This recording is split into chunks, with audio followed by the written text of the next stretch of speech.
أعوذ بالله السميع العليم من الشيطان الرجيم بسم الله الرحمن الرحيم اللهم صل على سيدنا محمد وعلى آله وصحبه وسلم. Madam Chair, Commissioners, Lead Counsel, Assistant Counsel, viewers and listeners, members of the press, good morning. Welcome back once again for our daily proceedings of this Commission of Inquiry into Local Government Councils and related matters. For our next item on our today's agenda, I have the honor to yield the floor to Madam Chair. Madam Chair, over to you.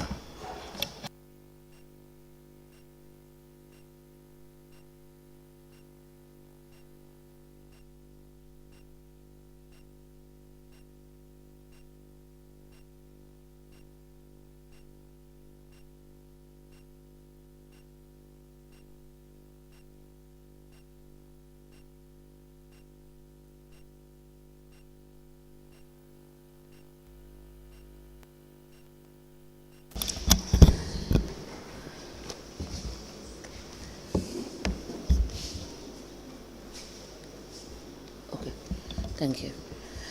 Auzu billahi minash shaitanir rajim. Bismillahir rahmanir rahim. I will call on Honorable Sila to lead us in Muslim prayers and Honorable Joyner to lead us in Christian prayers. Thank you. Thank you, Madam. Auzu billahi minash shaitanir rajim. Bismillahir rahmanir rahim. Alhamdulillahi rabbil alamin arrahmanir rahim. Malick yawmiddin iyyaka na'budu wa iyyaka nasta'in ihdinas siratal mustaqim. صراط الذين أنعمت عليهم غير المغضوب عليهم ولا الضالين الله لا إله إلا هو الحي القيوم لا تأخذه سنة ولا نوم له ما في السماوات وما في الأرض من ذا الذي يشفع عنده إلا بإذنه يعلم ما بين أيديهم وما خلفهم ولا يحيطون بشيء من علمه إلا بما شاء وسع كرسيه السماوات والأرض ولا يعوده حفظهما وهو العلي العظيم اللهم صل على سيدنا محمد الفاتح لما أغلق والخاتم لما سبق نازل الحق بالحق والهادي إلى صراطك المستقيم وعلى آله حق قدره ومقداره عظيم إن الله وملائكته يصلون على النبي الذين آمنوا صلوا عليه وسلموا تسليما صلى الله تعالى عليه وعلى آله وصحبه وسلم تسليما سبحان ربك رب العزة عما يصفون وسلام على المرسلين والحمد لله رب العالمين آمين. In the name of the Father, the Son, and the Holy Spirit. Amen. Heavenly Father, we thank you for being able to be awake once again to see this new day. Breathe on us as we go forth. Guide and protect us. Give us this day our daily bread, and forgive us our sins.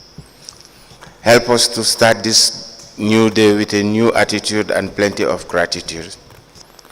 Let us not whine over things that we have no control over. Use us to do your will. Bless us that we may be able to bless others. We pray for our loved ones and families. May your peace, love, and joy be with them, and their needs be met.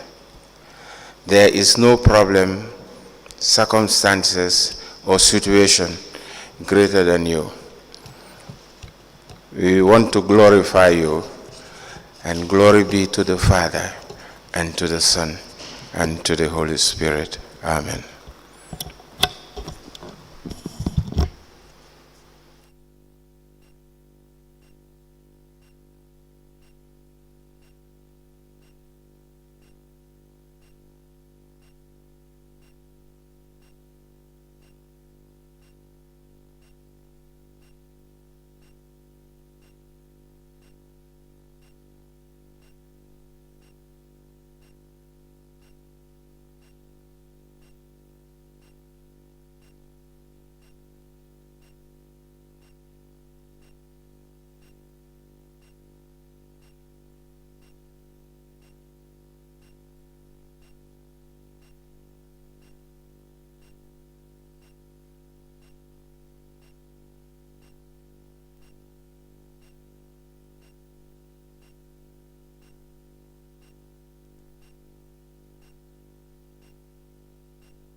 Good morning, Madam Witness. Welcome back. Madam Witness, for continuation of your testimony before this Commission of Inquiry into Local Government Councils and related matters, I want to remind you that you are still under oath before I hand you over to Madam Chair for us to proceed. Thank you. Madam Chair, over to you. Good morning, Honorable Mayor. You're welcome back. Council, we may proceed.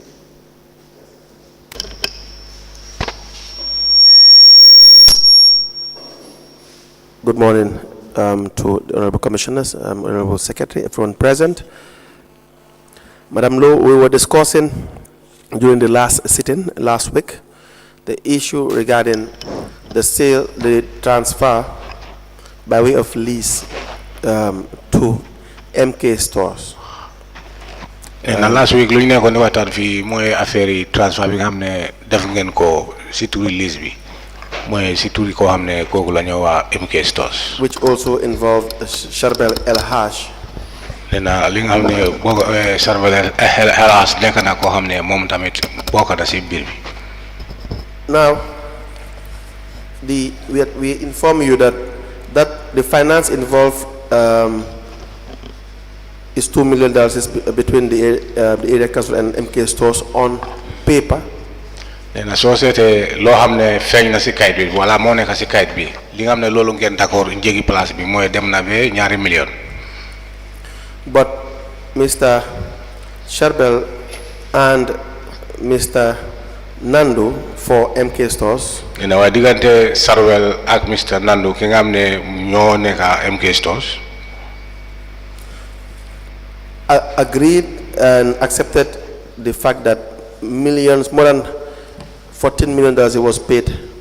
Nee na ñoom yëpp dal nañ di nangu wala dañ dal di nangu ne dëgg la lu ñu fa fay wala li nga xam ne xaalis bi nga xam ne fay nañ ko pour foofu loolu dem na loo xam ne dem na ba ëpp $14 million. And so this is why we are asking the questions. Nee na lii moo tax ñu ngi laa laajte. Now, so the Mr. Nandu for MK Stores. Nee na koo xam ne mooy Nandu pour MK Stores. Disclosed to us that there were about $20 million that were paid. Nee na moom lu mu waxoon fii dafa dal di feeñal ne moom lu mu fay yëpp dem na ba $20 million. That was paid. Boobu la fay. And this was paid to Charbel. Nee na te lii daf ko fayoon si Charbel. Now, when Mr. Nandu Nee na jamono bi nga xam ne Nandu si boppam was to be transferred from the land at the National Assembly to Bond Road. Bi nga xam ne dañ ko bugga wala dañ ko toxaloon jógee ko paaka bi nga xam ne moo nekk National Assembly ñu daal di ko yóbbu bu nekk Bond Road. He was asked to pay an extra $5 million. Nee na foofa tamit mu ne ñu daal di ko laajte pour mu fayaat yokka lu dem ba $9 million. Were you aware of this? Nee na lii mooy laajte bi ndax yow sa bopp yëg nga woon lii. Hello.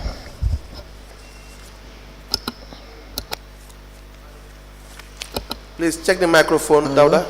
The witness is struggling with the microphone.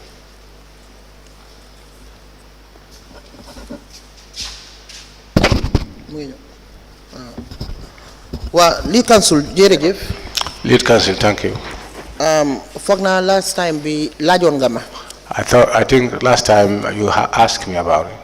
And li ma la waxoon rek moom laa bëgg a repeataat. But what I told you is just what I want to repeat. Charbel Banjul City Council moo ko jox land. Charbel was given a land by Banjul City Council. A lease land. It was a lease land. Mu fay $2 million. And he paid $2 million. Charbel lu mu dugalante ak Nandu. But what Charbel have gone through with Nandu, How much dara tey, how much dara elect. I don't know that deal. And today, I don't know that deal tomorrow. $5 million bi ma wax tamit ne déglu naa ko mu ne $5 million dañ ko wax ne mu fay extra $5 million. And the extra $5 million that you said, I had it. Loolu musuma ko dégga. And I have never heard of that. Charbel ne fay na Nandu ne fay na Charbel 14 million or 12 million whatever. Whether Nandu said he have paid Charbel 14 million, 12 million or whatever. Loolu si suma CEO laa ko déggee maa ngi Nigeria mu yónnee ma audio. I only heard that from my CDO while I was in Nigeria, and he sent an audio to me. Te foog naa audio boobu CEO si boppam jox na leen ko. And I thought that audio itself, the CEO have given it to you. te foog naa li ma ko tontu tamit war na ko joxe. And I think my response to he need to or he have given it. te li ma ko wax mooy ne musuma koo yëg musuma koo dégg maa ngi ko door a dégg. My response to him was that I have never been aware of that, and this is my first time to hear it. moom mu ne investigator si ñoo ko wax. And he told me that he was informed by the investigators. Now, dégg nga have you, please proceed. dégg naa Nandu moom si boppam. I had Nandu himself. mu ne saa yu mu joxee Sarbel xaalis. That anytime he gave monies to Sarbel. I was to ask you that. mu ne saa yu mu joxee Sarbel xaalis. I was going to ask you that. Nee na loolu la bëggoon a laajte sax. So please, just to make it quick. Nee na pour ñu gàttal mbir mi mu gaaw. Unless I forgot about something that is of importance. Nee na xanaa mu fàtte loo xam ne tamit loolu dana nekk wala nekk na loo xam ne am na fayda. I'll be asking you these questions. Nee na daf lay laajte ay laajte yi. So unless I say that that's all for this issue.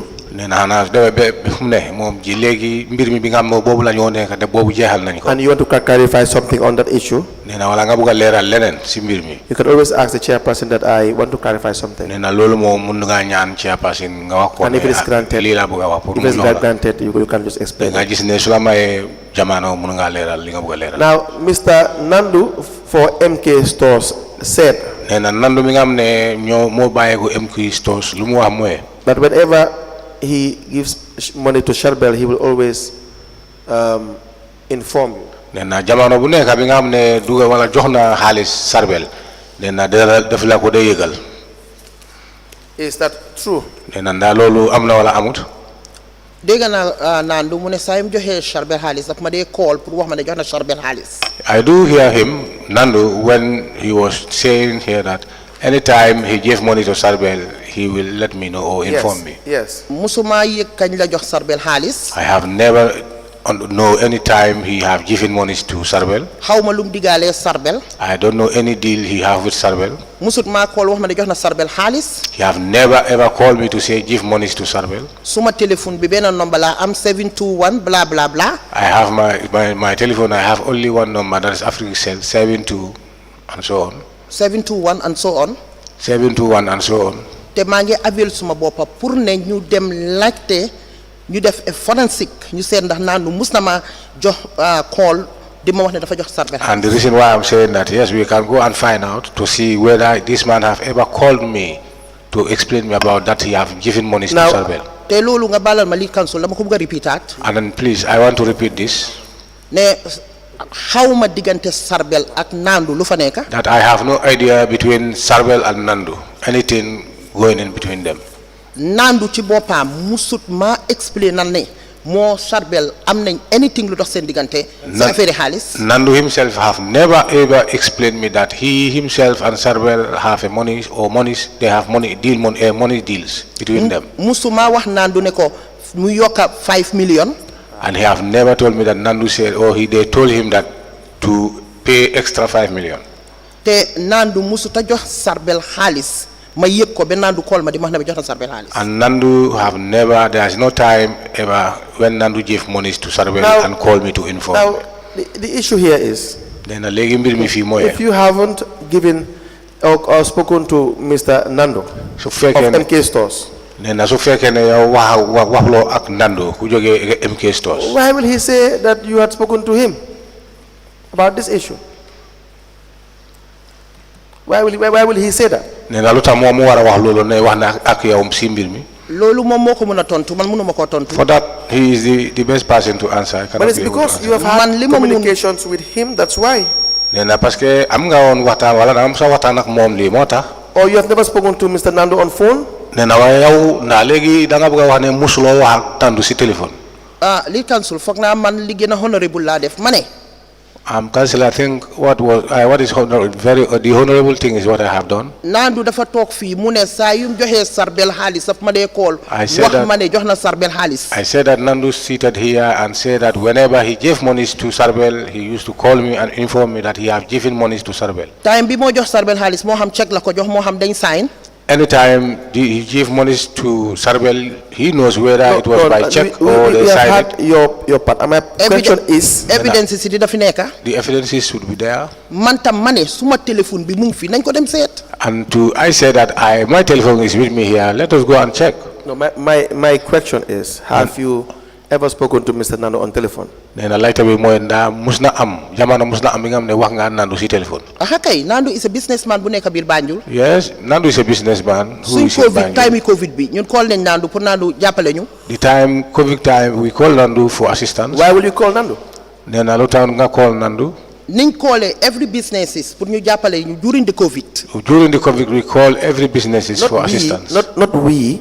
I am just interested in you talking to Mr. Nando. Nena du yen waaye yow sa bopa la mo wax pour yow sa bopa ngay wax. The mayor talking to Mr. Nando. Nena mayor go ahead. I'm laajuloo ma time frame danga ma ne ndax mus nga wax Mr. Nando on telephone. Yes. You know, you don't ask me about the time frame. You only ask me whether I have ever spoken to Mr. Nando. Ma ne la during the COVID you don't reach out to every businesses in Banjul. But during the COVID we used to reach out to every businesses in Banjul. And I am 100% sure ne reach out nañ to Nando tam. And I am 100% sure that we have reached to Nando too. But here for now we are talking about a particular time frame. But here I think we are very specific on a particular time frame. Bu Nando wax ne saa yu mu joxe Sarbel xaalis daf ma dee call man. As he said, anytime he give monies to Sarbel, he used to call me myself. Man ma ne avail naa suma boppa dewuma fenn maa ngi ci biir dëkk bi. Nañ def forensic. I said I have availed myself. I'm here. I don't run. I'm in town. Let us just go and try to investigate to see. Madam Mayor, we will of course look into that. Nena waaw nañ ko seet. There are some investigations we do openly here. Then am na loo xam ne fii lañ ko dee seetee. And there are some that you have met our investigation team. Nena waaye sa bopp yow sa gis nga yi nga xam ne ñoo nekk suñu investigator ñoo dee seet. Maybe we will not tell you openly what we are doing here. Nena are doing behind the scenes. Nena mun naa nekk li nga xam ne ñu ngi ko def si gannaaw yow jar na sax mun naa nekk duñ la ko wax. So we will just ask you questions here. Nena fii lu waat mooy dañoo laajte rek. And the investigation is still going on. Nena waaye ci investigation bi moom ñu ngi continuer si moom. Nando said he will inform you. Waaye Nando nena def la ko lee yëgal. And so we will find out. Nena nañ ko seet. As well.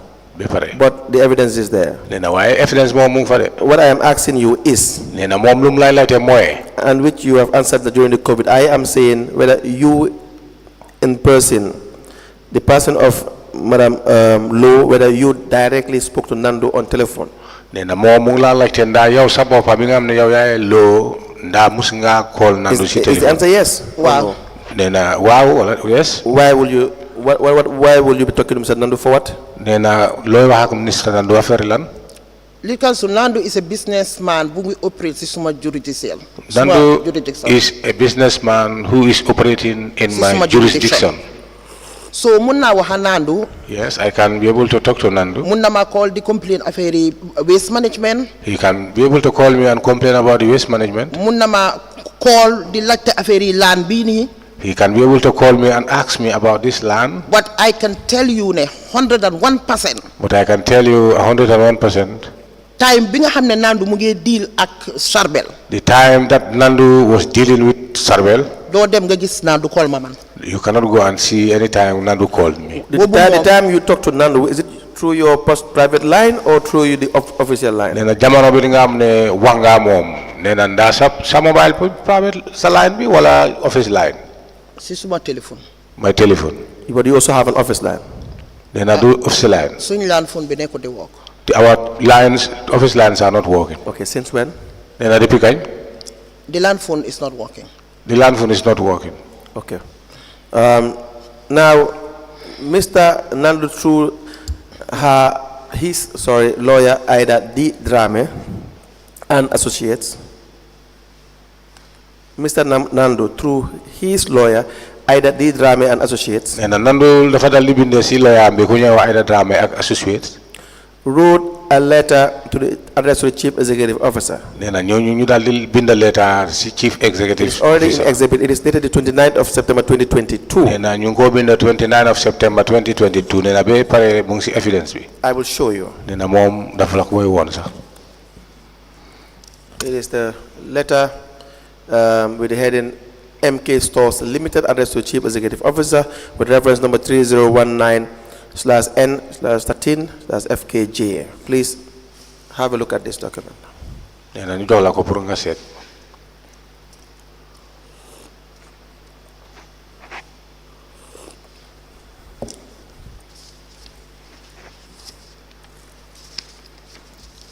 In that letter, you will see, just look at the second page, you will see a figure. That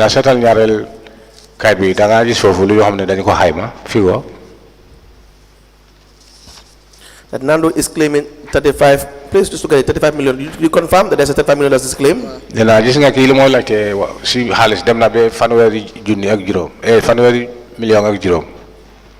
have seen this?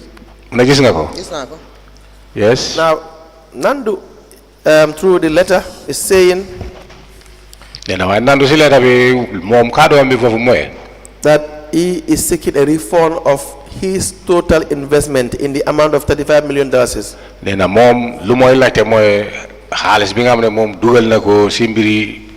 Business bi be pare legi lu moy laité moy pour ngeen délo ko xaliss bobu way legi ñeek bu moy laité moy fanweri million ak juroom 35 million. And this includes the purchase price. Nena li bokana lo xamne xaliss bi nga xamne ñeek bi nga xamne bobu la jëndé paka bi and other costs involved. Ak lo xamne dépense yenen dépense yi nga xamne bokana ci.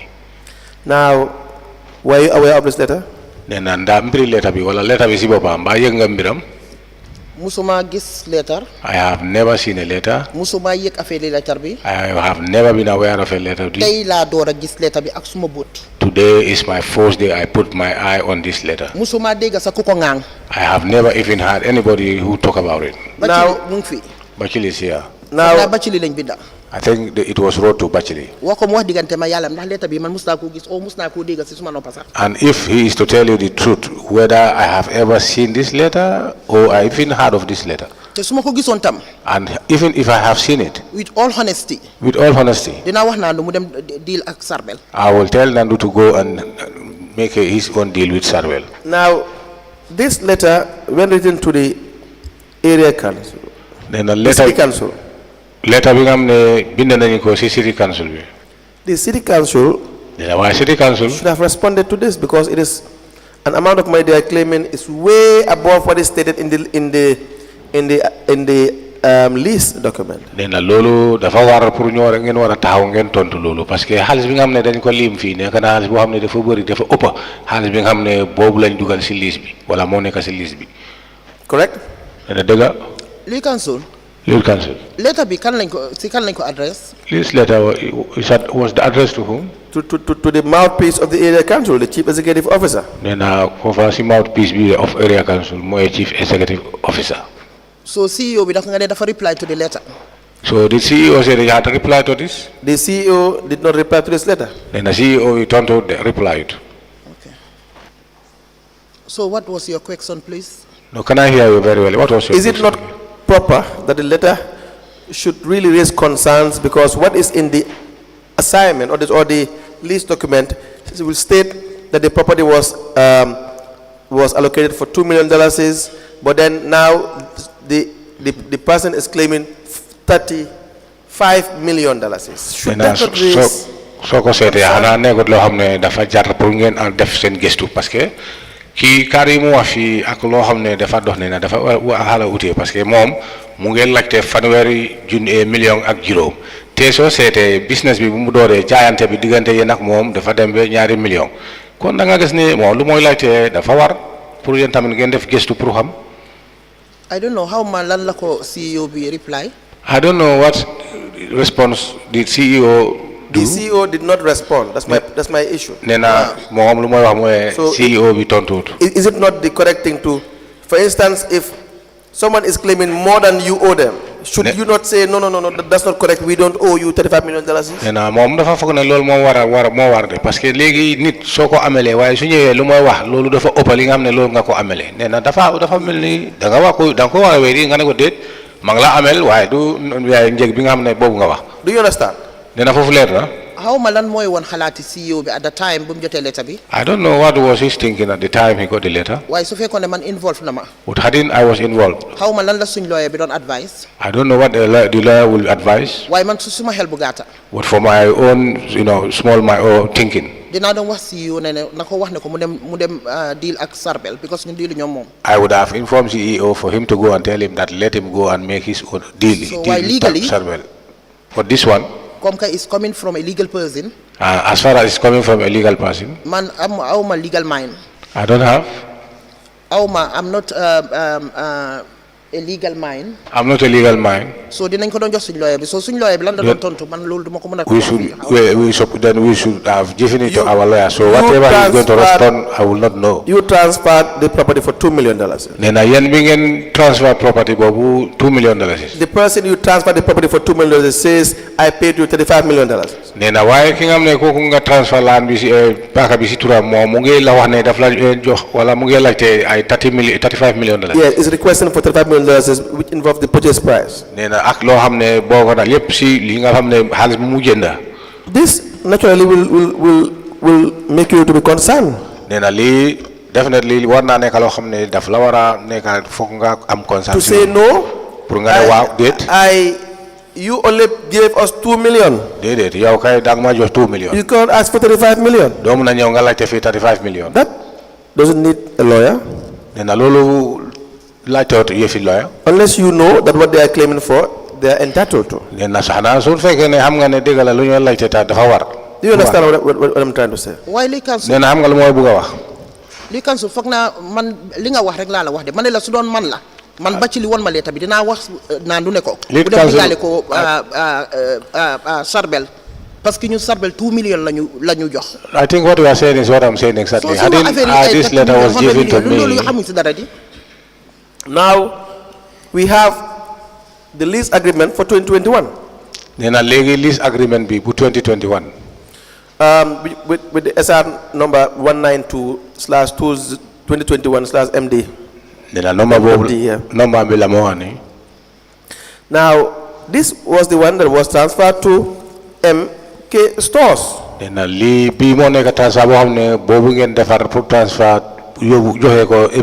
Stores.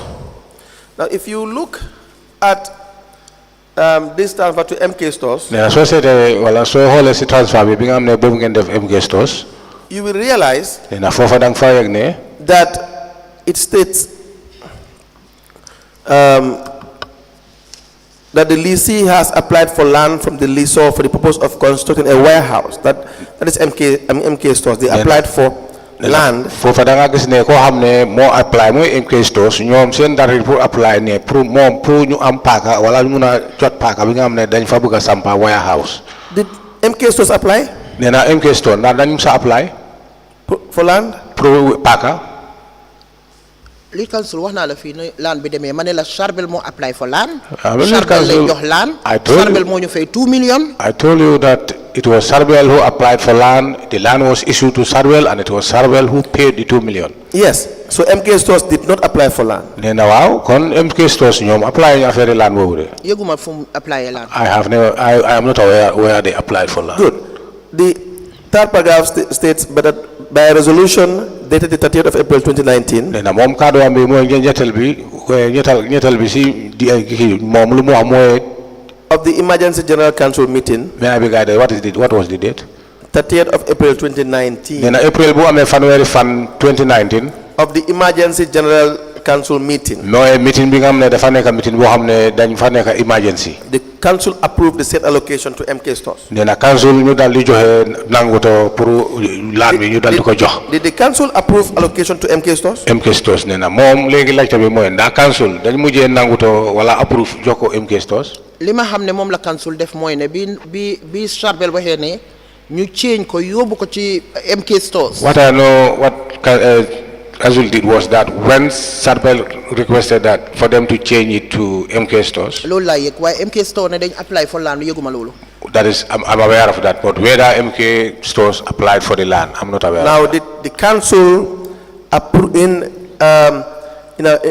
an emergency meeting of the 30th of April approve the transfer of land to MK Stores? nena fanweeri fan si April 2021 nena nda council dañu approve e paaka bi dal di ko jo MK Stores. Well, I remember why xam naa ne waxoon nañ ne pour ñu change ko waaye ndax at that council meeting whether man for one or not I cannot remember. I cannot say remember yes. but it was told that let them change but at that meeting I cannot remember exactly whether I was there or not. The 30th of April 2019 allocation. January fan April 2019 allocation bi nga xamne def ngeen ko. The subject matter was about Sharbel. Nena subject matter bi moy mbiri Sharbel. Not Nandu MK Stores. Nena mbiri mi du Nandu MK Stores de. Why wana la ko li council man lañu joxuñ Nandu land. What I told you lead council that we don't issue a land to Nandu. Do you see that is a 30th of April 2019 letter? Gis nga letter bi bobal la mu wax buñ ko defare moy fanweeri fan April 2021. Okay. That 30th April 2019 letter did not talk about MK Stores or Nandu. It talked about Sharbel. Nena société letter bi mom Mustapha affaire Nandu de mom affaire Sharbel la ma wax. Why li council wax na la ko man la joxuñ Nandu store ñun Sharbel lañ jox store to Nandu. I told you we don't give any land to Nandu. All the land we gave was to Sharbel. Just come. Madam Mayor, the issue is that we found inconsistency in the assignment. And the concern is that Nandu has written to council.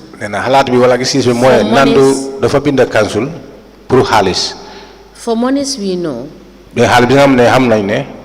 it's not paid to council. Based on your evidence.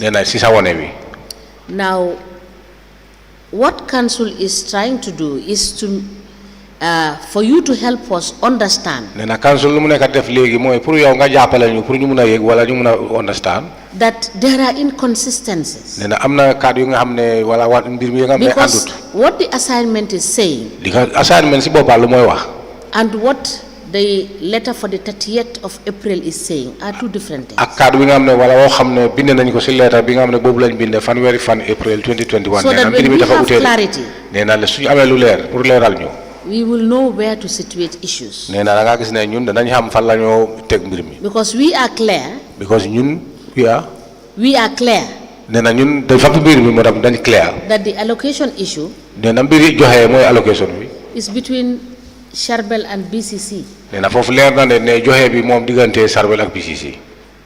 the assignment came into play. But the assignment contained inconsistencies. So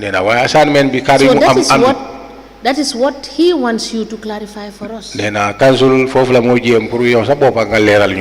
that is why I just wanted to come in, so that you can understand, because the way you are answering, it's like he doesn't understand what you are replying. And that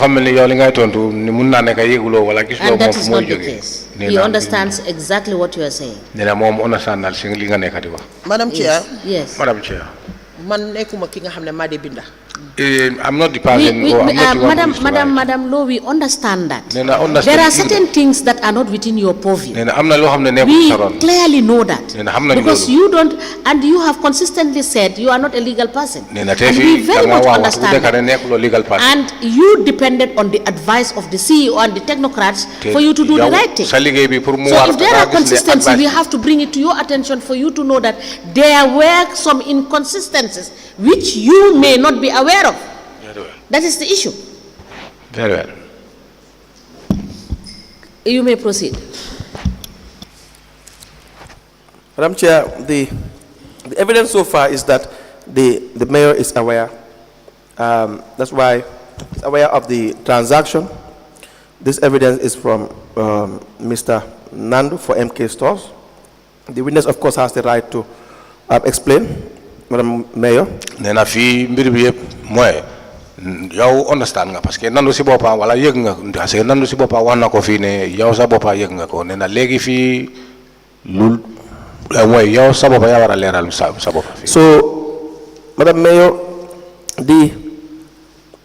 this letter on the 30th of April 2019.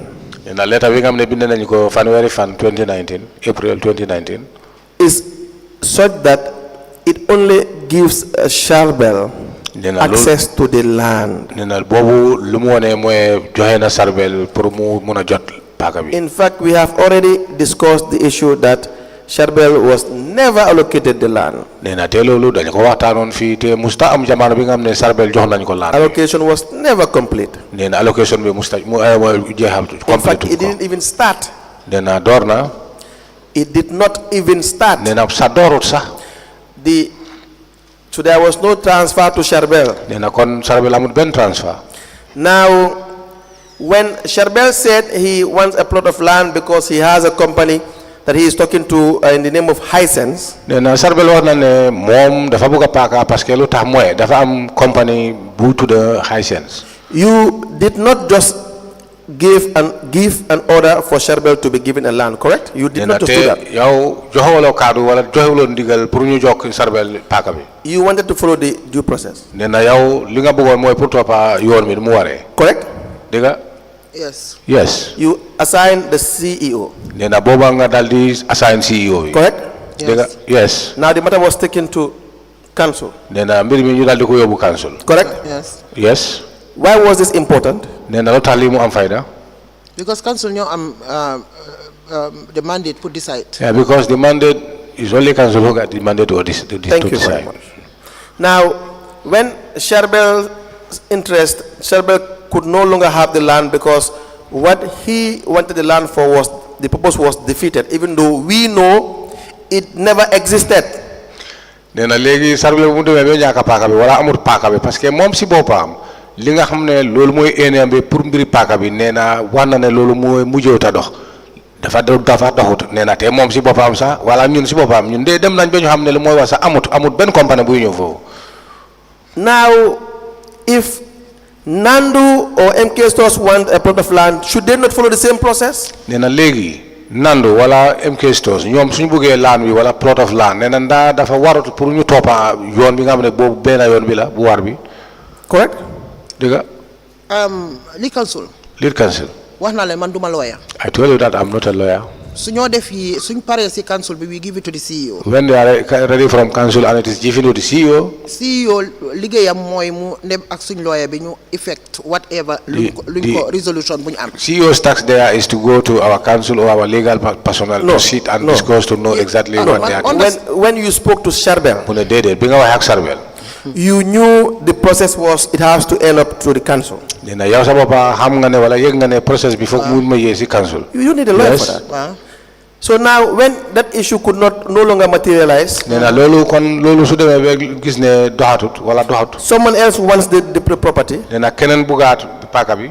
There's already a precedent set. This is the procedure to follow. nee na yoon bi am na yoon bu tegu bi nga xam ne boobu ngeen war a jaar. Is that not the case? nee na mbaa mbir mi du noonu. Well, I cannot remember foofu ndax yóbbuwaat nañ ko back to council or not. I cannot remember. I cannot remember that whether it have been taken back to council or not. It was never taken back to council. nee na yóbbuwuñ ko council. Fine waa jàppal ne yóbbuwuñ ko back to council sax waaye man lu ma jàpp mooy ne property bi Sharbel moo ko moom Sharbel moo ñu fay ñun Sharbel lañ amal affaire man Nandu musuma dégg affaire yi Nandu sax. All we know process bi is that after bu affaire am yaaxoo moo Sharbel. This plot of land was allocated to Sharbel, not Nandu. We have no other deal with Nandu, and we have no idea with Nandu.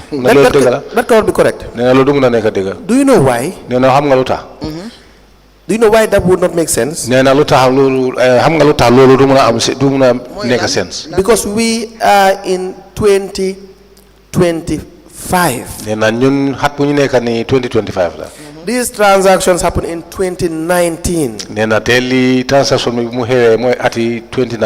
when Sharbel had a problem, you became aware of it, correct? When he had a problem, you eventually became aware of the fact that he was looking forward to be moved. Sorry,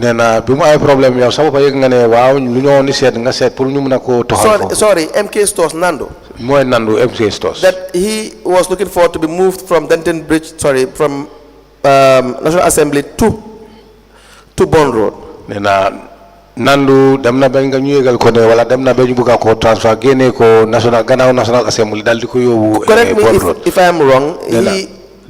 came to your office to complain about this allocation. Nena mom ñew na ba sa office pour mu ñew fofu dal di complain allocation. Correct? Wa man mala ko wax so man luma understand fofu li nga wax ne lolu amut. I don't know what you are. I am laying the foundation. Nena mu ngi lay foundation. No. Bi nga don start pour wax da nga ne. When you started saying, you said that have never happened because. So lolu la understand lan la wax. That's why I'm trying to. That is why I don't understand. That's why I'm trying to tell you. Nena li mo tax mu ngi try pour wax la le. To lay the foundation for the series of events. Pour nga gis ne nga taxal mbir bi comme mu do hay won events yi ñu mu amante yoon. That will show. Nena lolu dina wone. That there is no way. Amut ben yoon. That you would have been surprised. Bi nga xamne lolu daf lay jaxal. About the transfer, how the property came about from Charbel to Nando. Ndaka la mbir mi joge property joge ko ci Charbel ñew ci Nando. That's what I'm trying to show you. And then when I give you the facts, you can now give your answer. Fofu la bëgga yëgal so demé be xam lu mu nekk di wax nga dal di tontu. No, you told the commission. No. Nena wax nga commission wi ne. That you only know about Charbel's let me just finish my sentence so that you can always reserve the right to reply. Nena am nga wargal pour tontu. Please don't hesitate to even correct what I'm trying to say. Nena way bul yakamte sa pour nga gis ne pour mu nako jubal mom ci lan mu nekk di wax. Because I'm trying to recollect your evidence. Nena because mom lu moy xalaat woy sa wax bi la bëgga topa. That's what I will say. Nena loolu la nekk di wax. If any part is wrong. Nena lepp lu mu xam ne wax nako te wax loko. Just say no, I did not say this. Nga dal di ko ne det loolu du suma kaddu. And that's it. Nena boba. So what I know. Nena la mu xam. That you have said. Yow wax nga ko. Is that you are trying to say that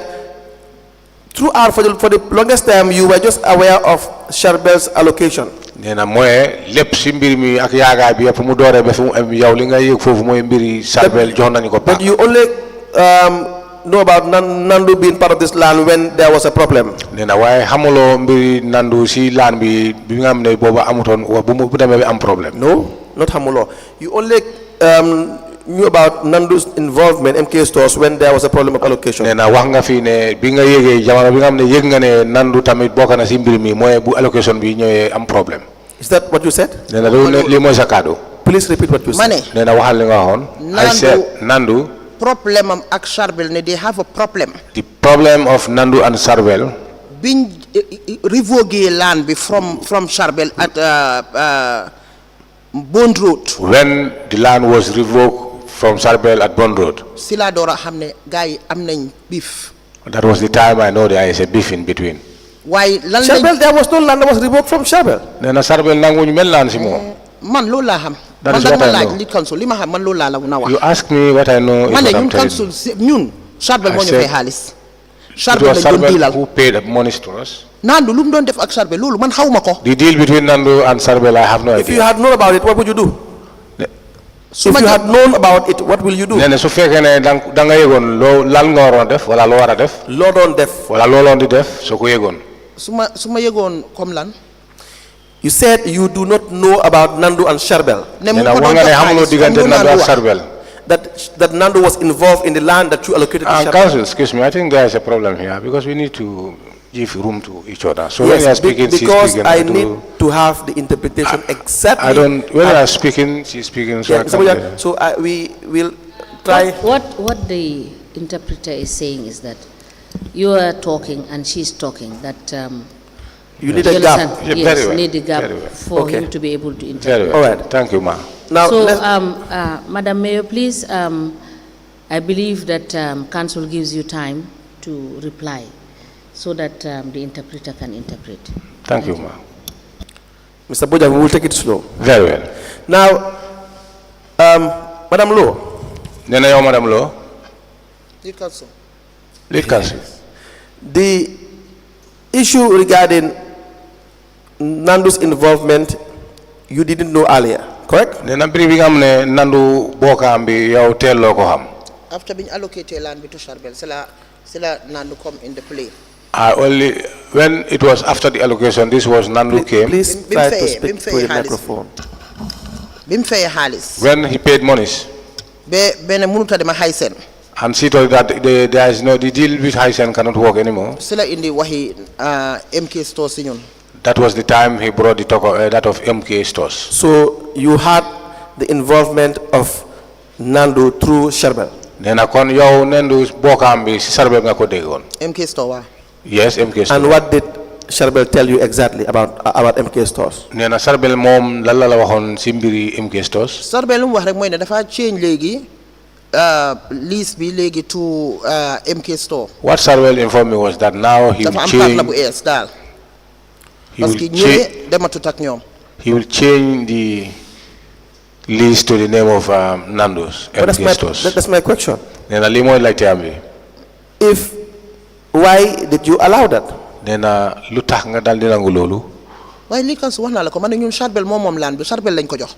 What so Sharbel ku ko bugg a jox ku moo amal partner ñun loolu suñu yoon nekku si. I told you that the land, the business, the deal was between ourselves and Sharbel, and it was Sharbel that we have issued the land to. So whoever he's dealing with, we have That's why I said that cannot be correct. nee na lii moo tax mu ne loolu du mun a am wala. But you are talking about legal implication. Man I'm not a legal person. You are talking about legal implication, and I'm telling you, I'm not a legal person. I don't know what our lawyer was doing or what to do. No. This is nothing to do with legal implication. nee na lii amul loo xam ne boo dafa ànd ak wala am na loxo si legal implication. This has nothing to do with the legal implication. nee na lii amul lu nga xam ne dafa amanate ak. You can feel free to come with Sasum Silla of Council. nee na yow fii am nga jamono bi nga xam ne pour nga dem si Sasum Silla. To explain this, to come with Sasum Silla and explain this better. nga ñëw ak Sasum Silla nga toog nga dal di explain li mu leer. This has nothing to do with legal implication. What I'm trying to say is, nee na fii lii amul benn legal implication lu mu bëgg a wax mooy. you knew the process. yow xam nga yoon wi.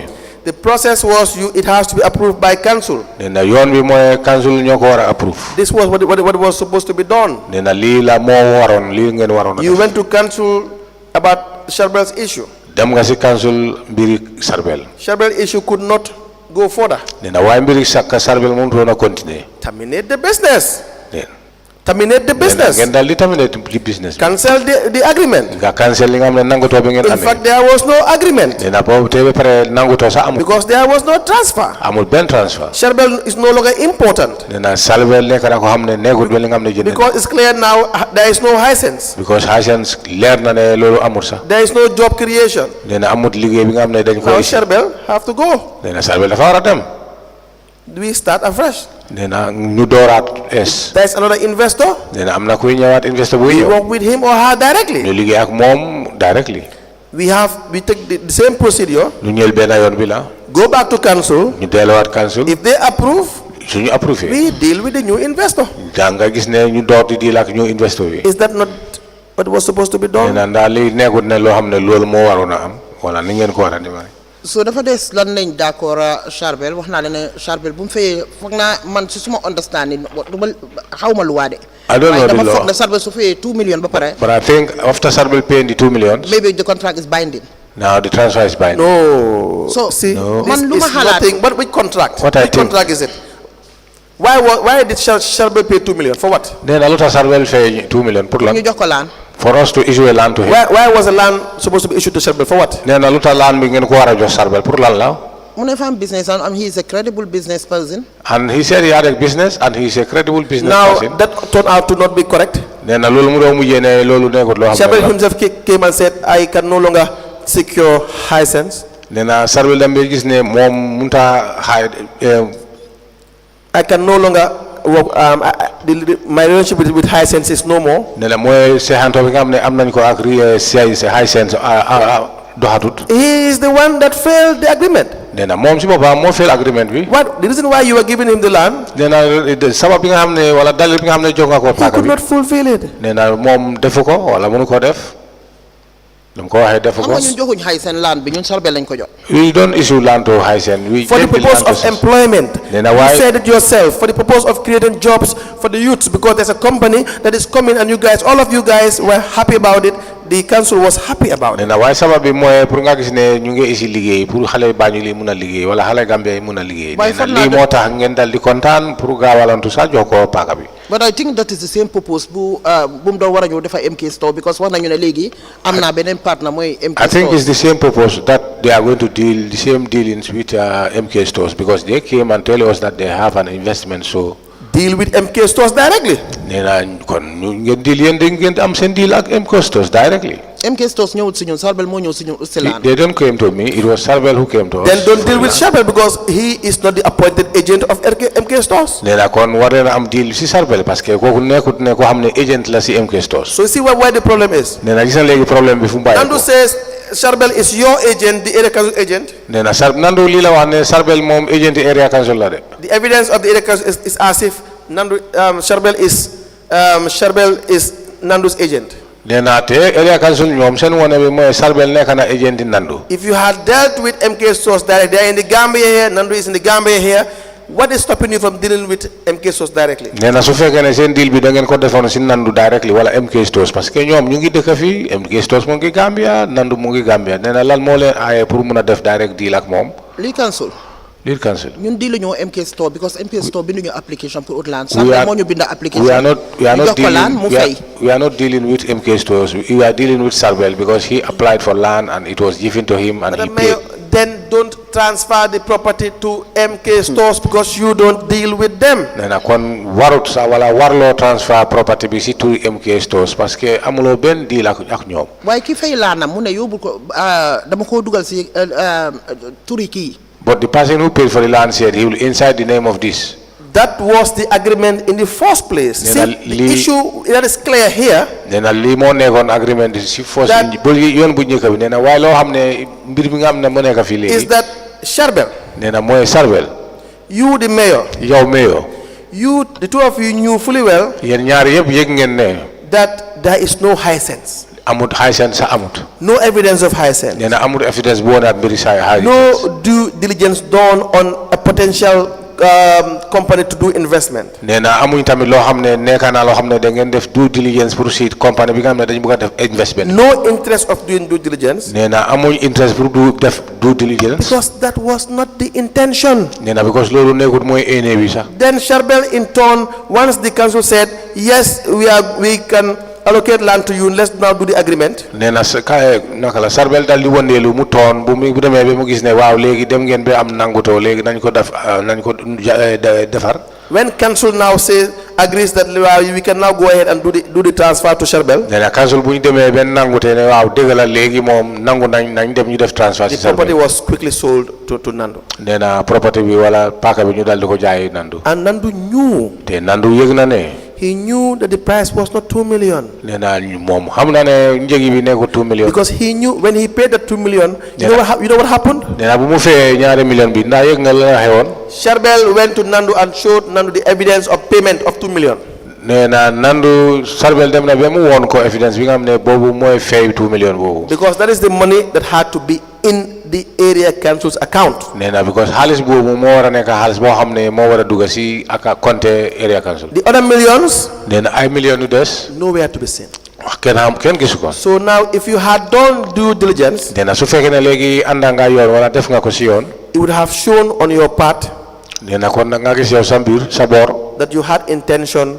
am nga éene. The right thing. pour def lu war. But you guys did not do due diligence. nee na waaye def leen lu war de. And so therefore. nee na kon si loolu si kaw loolu. The only conclusion is. moo ne fu ñëwee pour gis-gis bi mooy. Deal among you people. It was a deal among Sharbel, the mayor, and Nandu. ne yéen ñettay yëpp bokk ngeen si deal bi yow sa boppa. That is the only conclusion. Nandu ak Sharbel. nee na foofu rek la ñoo seet. Lead council. gis-gis bi yëpp foofu la. I will repeat it 100 times. So suñ toogee fii we gonna elect the same thing like wax. Lead council, I will repeat this 100 times, and when we finish, we stay here till tomorrow. It is very painful ne Nandu dafa ñëw toog fii wax li ko neex. It's very painful that Nandu came here and say whatever he wants to say. ba tey nga ngi wax ne man diili Nandu ak wax naa la ne Nandu ak Sarbel liñ def. xawma ci dara. You are telling me that I knew, and I told you what Sarbel did with Nandu. I have no idea, no nothing. xawma ci dara tey xawma ci dara. I know nothing today, more I know nothing tomorrow. yëguma ko. I was not aware. wax naa la loolu again yaa ngi wax ne comme Hysen man xamoon naa ne Hysen doesn't exist. And you said that that Hysen, I know that Hysen was not existing. Mayor. Then were you not in a position to know whether Hysens exist in this deal or not? Nena xanaa warut pour nga xam ne Hysens bokk na si deal bi wala mu ngi amee wala déet. Lead council man Hysen ñëwuñ ci man. Lead council Hysen did not came to. The person that came to you. Nena ku ñëw si yow. Was the council not supposed to verify that? Nena xanaa council si boppam waroon na seet si loolu. waaye wax naa la ma ne la ñun affaire yi laan ñu ngi ko doon njëkk a def boobu mooy suñ first deal bu ñu am si affaire yi But laan. I told you this was our first deal about land. Never ba have any land.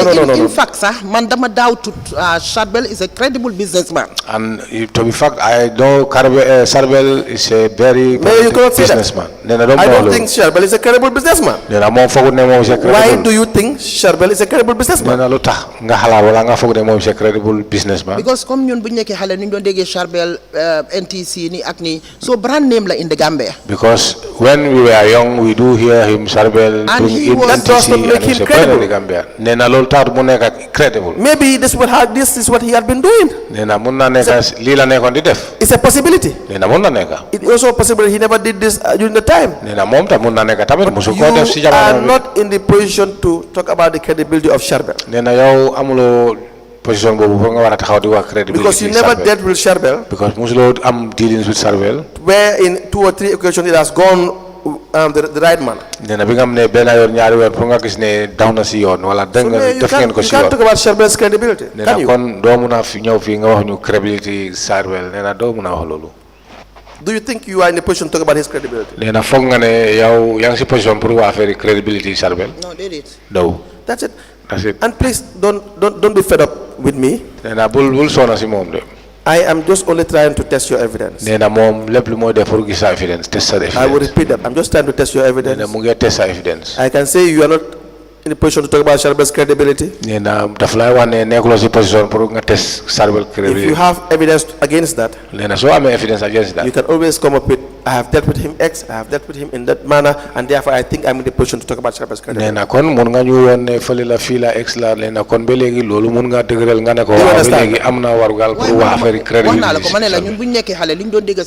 But I told you when we were young, what we were hearing about Charbel. Charbel as a credible businessman from Susing parents. Charbel, he was a credible businessman. We had it from our parents. What I knew from him is what I'm telling you. Do you not think you've heard about Charbel being a successful businessman? As opposed to credible. The two are different. Successful, yes, he is. He was. Credible, I don't think we have evidence to that. So credible, evidence. That's my point. The same with Mr. Nando. No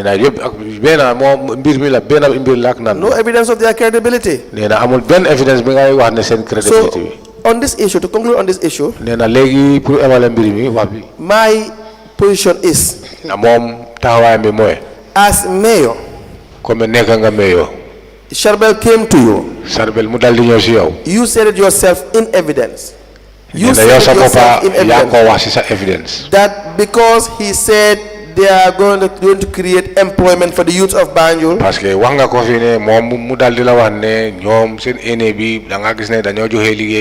I was happy and interested. Because of that as well, the council was happy and interested. Now, it turned out that there is no one single question anyone asked about Hisense. What kind of business? Where they have a partnership agreement with Charbel? Can we meet them? What is the nature of their investment? How many youths do they think they can employ? Can we have contact with Hisense? Mayor, this is the area council for crying out loud. It is bigger than Hisense. It is more important than Hisense. And so Hisense need the area council. The area council have 10 investors of Hisense kind or even bigger. You need to do due diligence. Yes or no? I told you. You need to do due diligence. So please answer the question first. You needed to, based on what I told you, you needed to do due diligence. Yes or no? moo tax ma jox ko suma technocrates yi pour ñu advice. This is why I have given it to our technocrats for advice. And did they advise you about Hisense or not? Then dañ la advice mbiri Hisense wala déet? Because foog naa CEO dafa gis ne ñoom. No, did they advise you about Hisense or not? Then dañ la advice mbiri Hisense wala déet? Hisense was never in the play. Hisense was never. ñun lu ñu xam rek mooy ne. What we were mu ngi ñëw dimbale suñu xale yi. told is that Hisense is coming to assist our youth. Charbel ñun loolu rek lañ xam. Did they advise you about Hisense or not? Yes. Technocrats yi dañ la advise affaire Hisense wala déet? Déedéet. No. And so so you gave it to them to advise you. yow da nga leen jox pour ñu advice la. And they didn't advise you. te ñoom advice ñu la. Why would you go ahead? lu tax nga daal di continuer di dem ahead, go ahead. At the time, I thought I was doing the right thing. Pour yóbbu ko council. At the time, I thought I was doing the right thing to take it to council. Council too did not do any due diligence about Hisense. Then council time defuñ be due diligence about Hisense. We confirmed this the last sitting. Then lii dañ ko confirm on si last sitting bi. Why go ahead? Nga daal di continuer. Lii council musuma gis foofu ñu joxe fa land sax di dugg ci yi nga wax ni yëpp. Council, I have never seen them giving or issuing a land, but in the future. In future, xëj na suñoo joxeeti land xëj na dinañ xalaatee nii. Whatever, whenever or if we are to give a land, then we think about. land yi ñu lease foofu yëpp. But all the lands that we lease, all. gisuma benn process boo xam ne moo fa nii la demee. I don't see any process that you carried out or it was doing the right thing. Has nothing to do with who did what. In the past. Amut ben loxo si la xamne kan ku nekk wala nga ne kii moo def li wala kale moo def lale. Doing due diligence. Neena def lu war. Is standard operational practice. Neena loolu nekk na ne standard operational practice. That's basic. Neena basic la. That's basic. Neena loolu moom lu basic. Like I said to you, if you have your business. Neena soo amee sa business. Someone comes. keneen ñëw. And they tell you that they need XYZ because of this. Neena dañ bëgg XYZ because of kii lii. You will ask. Evidence of that. Da nga war a laajte evidence boobu. It's as simple as that. Neena moom mbir mi dafa simple. So there was never an intention to do due diligence. Neena foofu am leen benn ene pour nga gis ne ngeen def. Not even to ask one question. Neena nekkul sax pour laajte benn laajte. That is why I said. Neena lii moo tax mu ne. If you look at this transaction. Soo seetee si mbiri transaction. It's shady. Neena it's a shady business. dafa lëndëm. It's a very it's a conspiracy. Neena nekk na loo xam ne seen xalaat yéen a toog ngeen dal di nangul pour def loo ne benn tafar. Because it was as simple as saying, where is Hisense? Can they come and talk to us? Let's see the evidence. Do you have a partnership with them? Neena lii dafa yomba pour laajte ana Hisense daa mun nañu wax ak ñoom pour mun a xam daa. It was never the interest. Neena waaye loolu musta nekk seen interest. Charbel. Neena Charbel. Was only speaking to you. Neena moom si yéen rek la moom di wax. And then things were happening with CEO. Neena affaire yaa ngi happen si ak CEO. And that's it. Neena lii la. So unless you have anything to say about this land. Neena xanaa soo amee leneen li nga bëgg a wax si land bi. We can move on to other issues. Neena ñu mun a continuer si beneen issue. Léegi xam nga da nga wax ne because waxuñ laajuñ Hisense so dafa shady. Because you said we did not ask Hisense. But I don't remember us asking also shady. Nandu tamit laajuñ ko dara de. And Nandu too, we don't ask him anything. Because our intention, comme lu ma la wax rek, mooy ne ñun we were purely dealing with Charbel. Our intention, as I told you, that we are purely dealing with Charbel. And Nandu, you will not ask Nandu any question. Then Nandu don't like a ben question. Because that was not also the intention. Then I don't like the intention. In fact, you just told the commission you never had any agreement with Nandu. Then I want the commission ben agreement with Nandu. Everything was about Charbel. Then I'm me Charbel. That it was Charbel who told you, please transfer this property. That letter is here. Transfer the property to Nandu. Charbel mo la waxon legi letter bi mo ngi fi transfer land bi ci Nandu. You immediately just transfer. Then du nga daldi yow tap rek nga transfer. Walu la wax mané biñu transfer ci Nandu tam ñun tam demuñ laaj Nandu. As I said, when we were transferring it to Nandu. Because the area council is not interested. Yes, because you don't have interest. Because there is no interest to create employment. So that's why you wouldn't ask any question regarding a company and investment, because there is no intention to create employment. Nena limo tahon sa amulen ben interest pour like te pour mona hambiri company bi parce que amulen intention bobu pour employment ñu amuñ ben ene pour employment. If the intention was to create employment for the youth in this particular land transaction, su fekkee ne ene bi yeb moy pour nga gis ne xalé yi ñu mëna am liggéey ci transaction bi and the area council nena yaw ak area council would have asked the relevant questions regarding employment. nee naa da ngeen war a dafa war pour wala dafa war pour ngeen laajte affaire yi laajte yoo xam ne yu war pour affaire employment bi nee lii mooy mbir mi. That's the issue. That's the evidence we have. nee naa lii mooy evidence bi nga xam ne am nañu ko. You understand? nee na understand nga.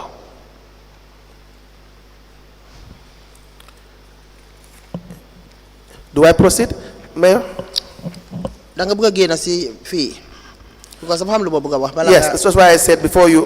I want to say something. I want to put emphasis again and pour mu nekk si suma evidence. I want to emphasize and put emphasis in my evidence. ne affaire yi Nandu ak Charbel xaw ma ci dara. That between Nandu and Charbel, I know nothing there. liñ digaale xaw ma ci tus. I don't know whatever they talk to each other, whatever they musuma promise. wax Nandu ne ko da ngaa yokk 5 million. I have never said to Nandu you are to increase another amount of 5 million. Nandu musuta ñëw suma office ànd ak Charbel. Nandu have never came to my office accompanied by Charbel. waaw loolu laa bëggoon pour mu nekk. But Nandu said. That is what I want to clear. What Nandu said he had been in your office more than 3 occasions. Nina moom wax na fii ne ñëw na sa office lu ëpp ñetti yoon. And you confirm that. Nina te yow sama fa nangu nga loolu. Correct? loolu bañu ma ko moo tax. Yes, I don't disagree. And it's in relation to this land. Nina te mbiri paaka bi la. waaw dafa ñëwoon pour laajte. Yes, he came to dañ ko nangu. inquiry about the land that was forfeited from him. pour ñu dimbale ko naka la amaatee laa na ma ne ko digaale wu ñoo moom tous na ko ne wax jees Charbel mi mu digaaleel. That led him for him to have another for them to allocate him another land. Did you call your CEO to attend this meeting? I have no business with you. Go to Charbel and discuss about it. Did you call your administration to attend this meeting with Nandu? Nena sel administration bi dang len on pour ñu mëna féké meeting bi ak Nandu. Nandu no because Nandu moo doomam ñoo àndoon ak keneen. beneen time mu ànda doomam ak keneen tam beneen time mu ñëw ak looyaam ak keneen. Nandu came there with his son. And next time, the second one, he came there himself, his son, and the lawyer. And because the third time, he came there with. Man gom na ne lawyer bi. I believe his lawyer. How ma yeneen ñeneen ñim àndaloon de waaye mënut a dugal wax si biir gémmiñu lawyer bi. What I don't know the person he accompanied with, but he cannot be able to say anything to his counsel. Te lawyer bi mu ñëwee. And when his counsel came. muy ñëw pour affaire yi tuddut sax affaire yi binda lettre comme liñ bind CEO lettre. No, the question is, don't even mention about writing the letter. The question is, why did you not call your administration, your CEO, to be present? Mr. Nandu is here.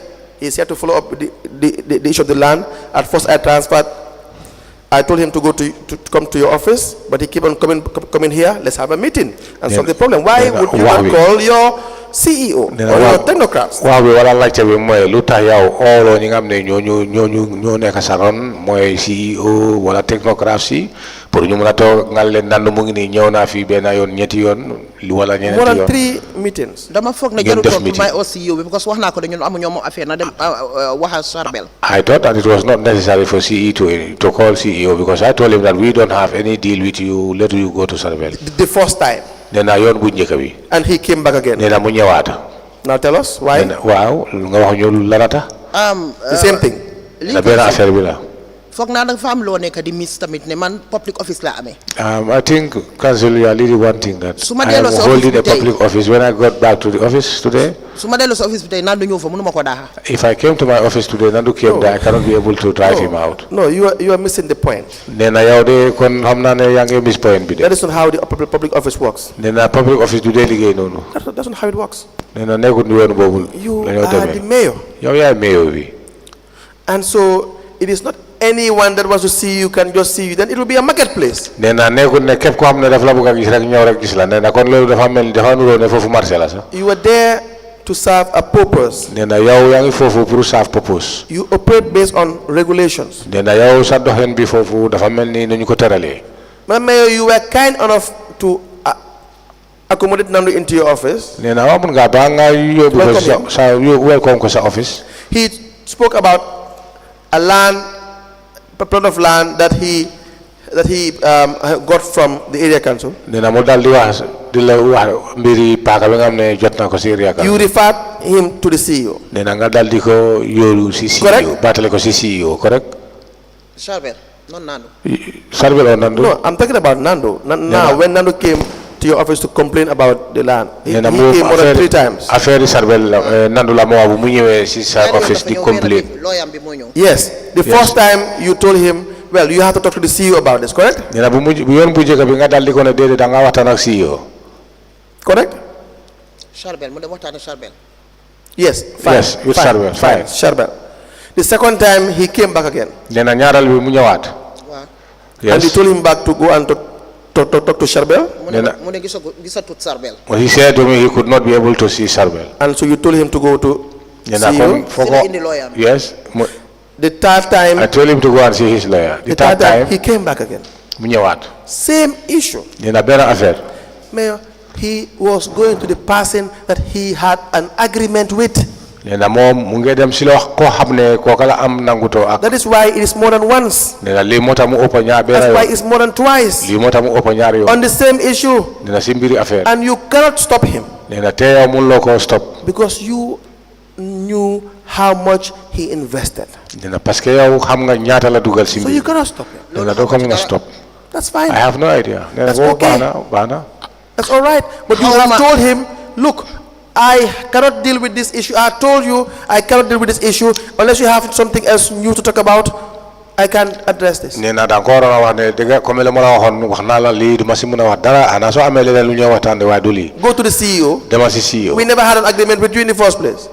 nee na amu leen benn nangutoo depuis yoon jël bu njëkk bi. He kept on coming because you were in the picture from the word go.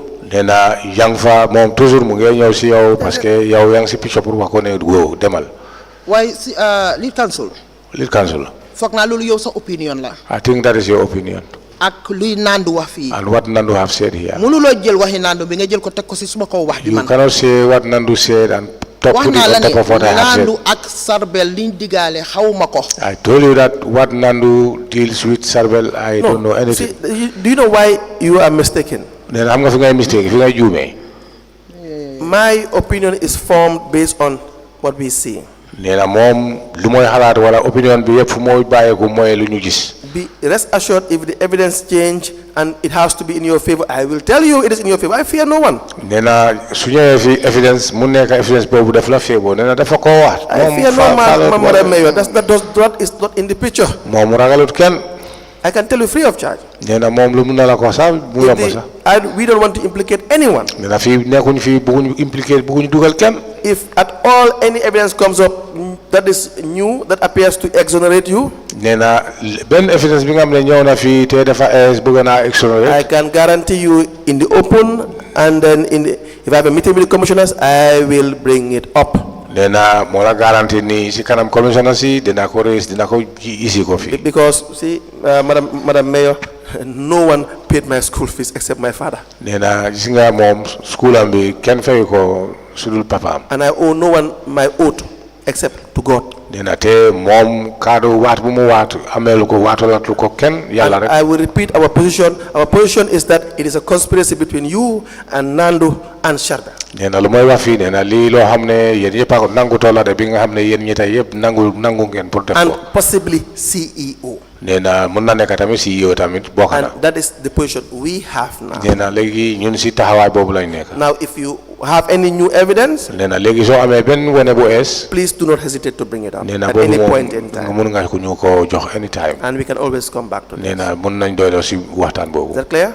Nena leer na. lead counsel. Lead counsel. respect naa sa position bi torop. I respect your position too much. so Nandu ñëw na fii. Nandu came here mu ne saa yi moo jox Sarbel xaalis man dama ko dee yëg. and said anytime he give money to Sarbel, I am aware. ma ne la nga dem indi forensic evidence. I told him to go and bring to tell him to go and bring forensic evidence. ma ne la yëguma diili Sarbel ak Nandu. I tell you that I'm not aware of Sarbel and Nandu's deal. Nandu Sarbel musu ñëw suma office. Nandu and Sarbel have never come to my office. musu ma wax Nandu ne ko juróomi indil 5 million. I have never said to Nandu bring 5 million. so Nandu because wax na rek dañ ma crucify because of loolu. No, Nandu have said, and now I will be crucified because of that. No, Mayor, I am the one crucifying you, not the commission. Nena nekul commission de nena mom. I am the one as an investigator saying fine. that I think you are part of it. Nena mom neka na ko xamne gestu kat la investigation la nena li mo tam ngi wax ne mun na neka bokka gas. The commission is the people sitting upstairs. Nena gis nga ñu neka ci kaw nonu ñoy commission bi. They may hold a different view. Nena mun na neka ñom dañoo nañ koy gisee dafa They may agree with me. Nena mun nañu nangu to They may disagree with me. Nena mun na samit They may agree with you. Nena ñu nangu to yow. We are all just putting up our position Nena ñun kay suñ position lañu on every issue. si issue bu nekk. The witnesses also will put up their position Nena yeen tamit ngay pour witness yi ngeen def seen on position every issue. si issue bu nekk. But when we conclude here that only based on the evidence we have and based on our interaction, Nena waaye suñ conclure ko see di conclure ne evidence bi nga xam ne boobu lañu am ak interaction bi nga xam ne am That's nañu what we yow. say. Nena loolu la ñu wax. that is not the position of the commission. Nena léegut loolu léegut ne boobu pour mooy position Do you understand that? position commission bi de. so su nit ñëwee toog fii mu ne jox naa Rohey Malick lu 50 million rek dafa mel ni jox na ma 50 million. So which means if you come here and say you have given So 50 million to Rohey Malick So Lowe, which let me means just proceed to other issues. so Nena evidence bi because dañ change tur bi su turi Nandu.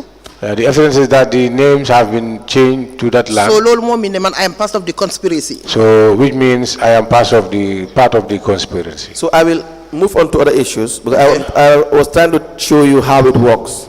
Then moom léegi dafa dal di topp si beneen mbir nee na because moom lu mu nekkoon di try pour woon la naka la mbir mi di So doxee. I will not repeat that. I don't think I should repeat that. nee na foogut ne jaar saab dafa ko bantuwaat. But again, I have maintained that if you have any new evidence nee na waaye ba léegi de mu ngi dëgëral ne soo amee evidence bu ees on this matter or any matter, si mbir mata bi wala beneen mata bu munta please nekk. do not hesitate to bring it forward. nee na booba moom wala nga ko wone wala amul benn digg bi nga xam ne daf lay kal nga ñëw wone ko. waaye li kansu suma evidence bi wax naa la ko di ma ne lay musuta ñëw suma office moo Nandu moo Sarbel. In my evidence I show you Sarbel and Nandu have never came to my office. Sarbel xaalis comme ni mu ko fi waxee call ma. He have never given money to Sarbel as he said he and called me. Sarbel lañ jox laan mu fay 2 million. You gave land to Sarbel who paid 2 million. Nandu fayam Sarbel 14 million si CEO laa ko yëgee. For Nandu to pay Sarbel 14 million, I had it from the CEO. la ma ko tontu tamit mu nga fa. And what my response was is there. yëguma tiinuma lekkuma naanuma xawma ci dara. I was not aware. I was not there. I don't eat. I don't drink. I know nothing about it. Your evidence is already in. Yeah. Be labeled this issue. Yes, your evidence already Can in. we proceed to the next Yes. issue, please? Thank you. Yes. Lord Mayor, your evidence already in. You have gotten her evidence, and it's very clear. She said she's not aware. Yes. So please proceed. Your evidence already in, Madam Mayor. Please interpret that. Your evidence already in.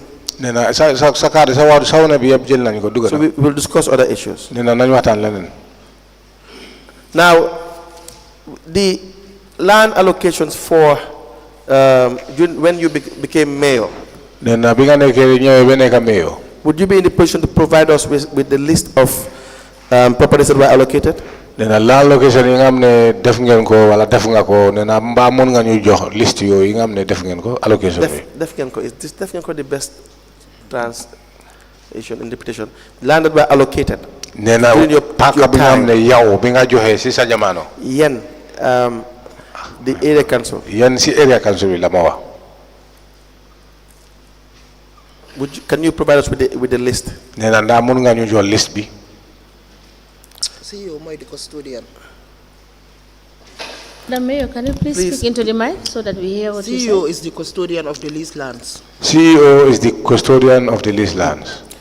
Yes, but the CEO works under your direction and control. Nena CEO liggéey bi yëpp moom si sa ron la nekk. Mr. Batchily is not there. Nena Mr. Batchily nekkutoon foofu. You have a new CEO. Yow yaa nekk new CEO. You have a new CEO. Nena da nga am CEO bu ees. Please, we will want it if you can aid the commission to provide us with the, as per your recollection or what you know as mayor, the properties that were allocated. Nena nga jàppale ñu dal di ñu issue liste yoo xam ne yow sa boppa xam nga ko wala da nga ko fàttale ko liste laa ni nga xam ne yow liste ngeen ko.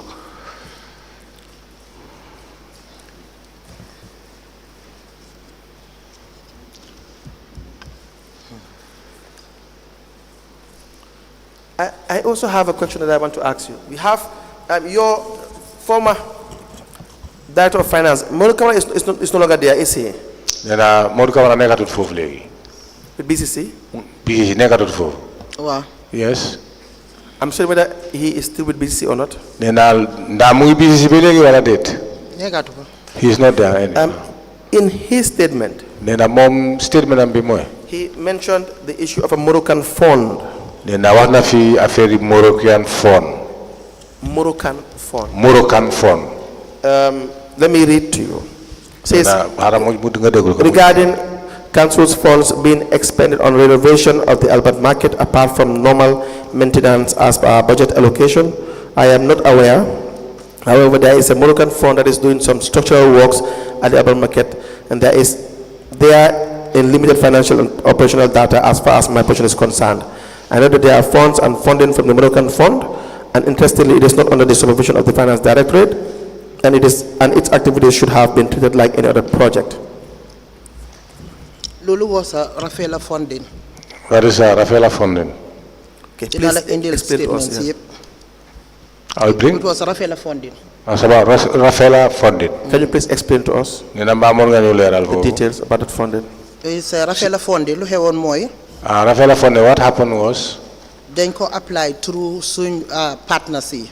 We applied it through our partners. nga xam ne comme mayor bu jigéen ñu partner together. Like a mayoress and a mayoress, they partner together. ñu def Rafaela funding. And we did Rafaela funding.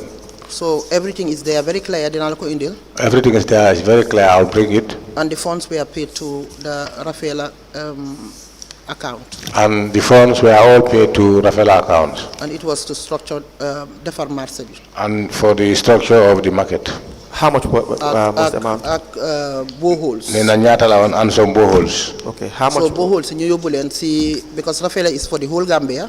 Because Rafaela is for the whole country, Gambia. Boreholes to the rural areas. And the boreholes were taken to the rural areas. For ñoom itamit ñu mëna benefit. So that they can too benefit. So ñoom after biñ paré. But after when we are ready. ñoom ñu ñëw def the inauguration. They came and do the inauguration. So the government partners ak mayor bi ñëw together.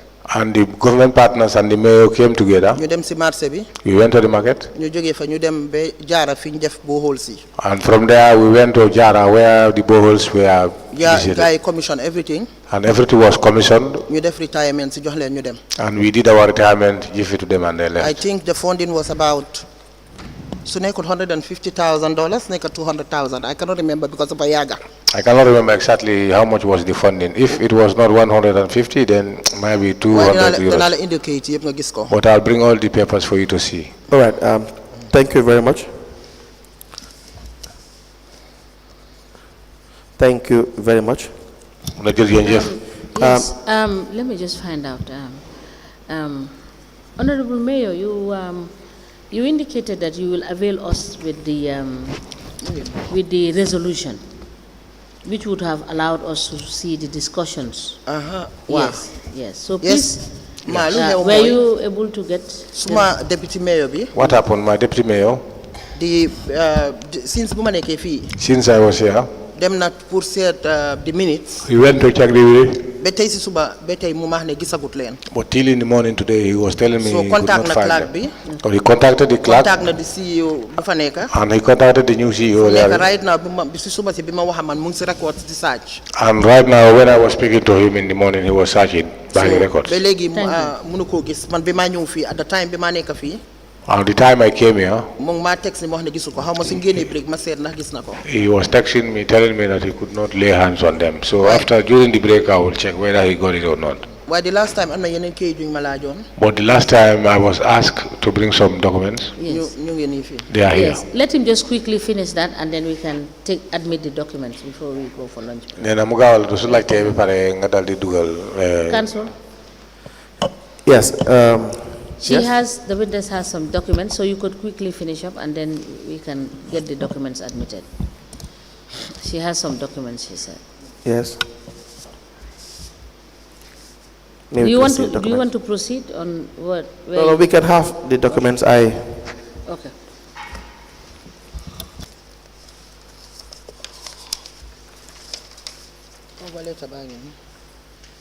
Documents here.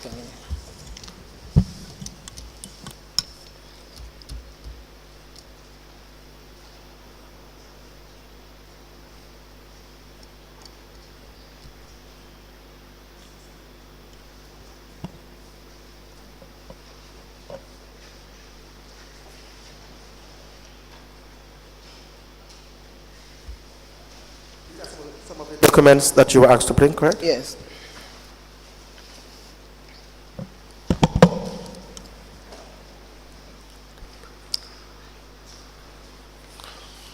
And this is the cover note for what you have.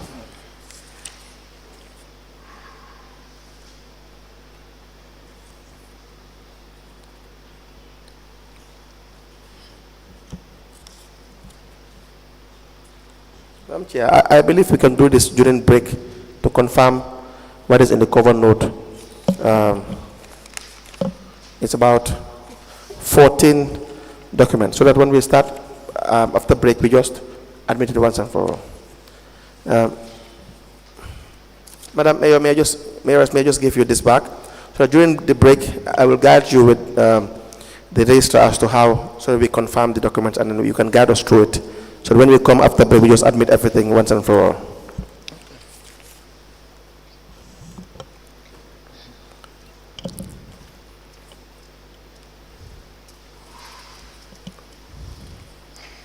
Thank you.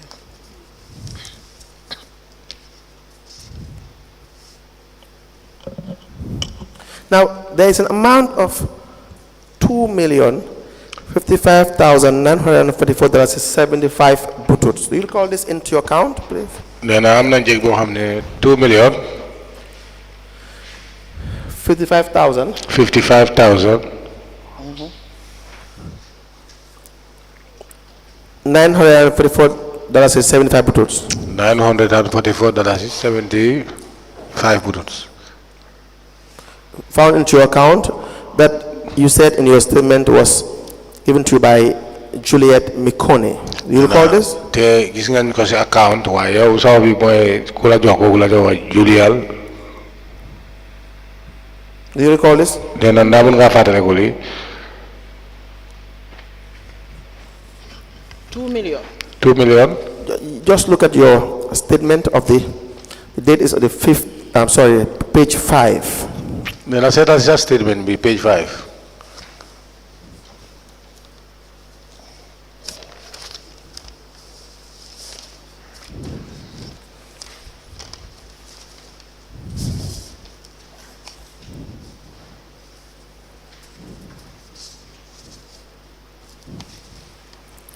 Second or third paragraph.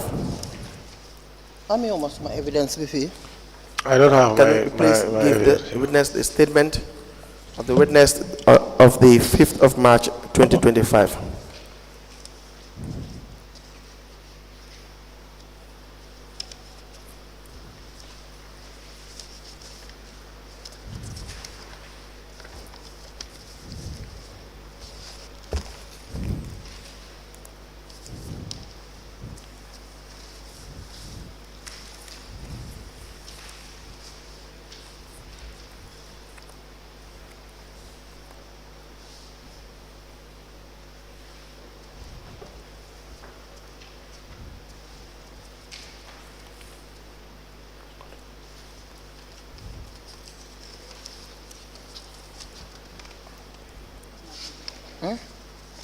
Hello.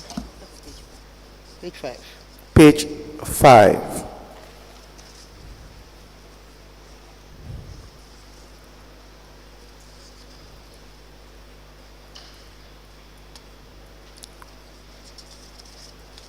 Okay. It's a transfer. Transfer. We know. The transfer that came. Yes. To where? Yes. From Ghana. From Ghana. To which account? nee na si ban account la ñëw. To my account. My account. Now, can you explain this? Waki suma nga ñëw leeral foofu. Yes, it's for. And this was a support buma am from a friend. This was a support that I had from a friend. What kind of support? nee na ban façon support la. Bari na suma friends yi façon yi support yi ma daj am na ñoo xam ne just support suma initiative bi. Many supports I do have from my friends. Some of them have supported my initiative. And most of the time it has to do with the Rohey Lowe Women and Girls Initiative. And most of the time you have to do with Rohey Lowe Girls Initiative. You don't have So suma go ahead, please proceed. So am na friends so xam ne ñu ngi Ghana. I have some friends who are in Ghana. suñ mobiliser funding is always very difficult nga transport ak nga ñëw ak cash bi. And when they mobilize funds, it's easier to transfer than to come along with the cash. So dinañ def effect transfer from to suma account. They will do effect transfer to my account. You don't have a separate account for the foundation? A separate account for the foundation. Amna foundation. Yes, we do. A foundation have an account. Why was it not paid there? No, luta fail and go for. Luta ñoñu fail ñu go for. Because the initiative is Rohey Malick Lowe, so it's possible na mako fa bëgga def right? It's easy to say Rohey Malick Lowe. It's possible. I just like to do it. Did you write for and did you put up a request for this support? Nena da nga bindo request for support bi? No. No. How did you request for the support? Nena request bi support bi naka nga ko request? From friends, right? They are friends. No, but how did you request for this support and what was the support for? Nena no ko request on support bi si bopam ak support bi pour la won.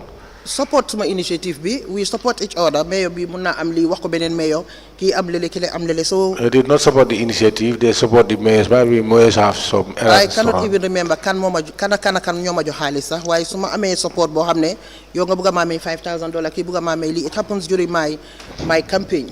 I cannot remember exactly who gave me how much, but sometimes it happens. Someone will give me $5,000, no, but especially during my campaign. If it's a support, it cannot go to your account. If it's a support, sir, do not dem si account. Luta? Why? Because that's your private life. It's a private line. The support would have been not for you personally, unless you are saying it is for me. But someone is giving me money directly in my person as my private capacity. But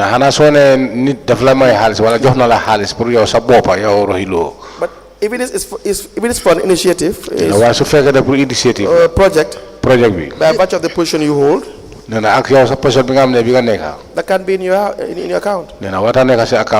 Li cancel. Bi ma jox wa jigéeni Banjul 10 million ci suma account la jógee dem si initiative account bi. When I was giving the women of Banjul 10 million, it was from my private account to the initiative account. But that's you giving out money.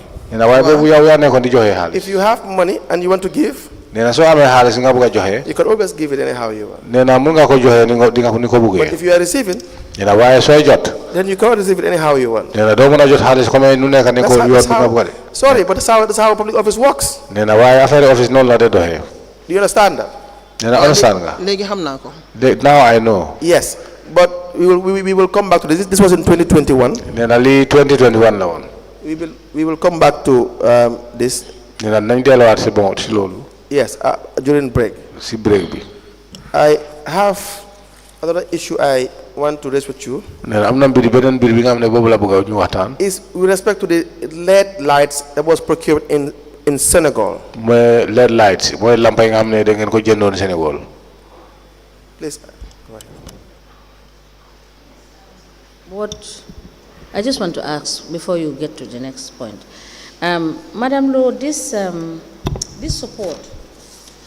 Support B. Yes. Who is this Juliet? Juliet. Mu ngi nekk mooy di advisor to Rafela in Ghana. She is the advisor to Rafela in Ghana. Is she part of the UCLG? Wow. Yes, she is part of UCLG.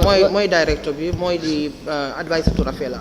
She is the director advisor to Rafela. Okay, so this fund was requested in the name of ULGCA. No. No. He was even from personal suma ay friends su nekk Ghana. These are personal from my friends living in Ghana.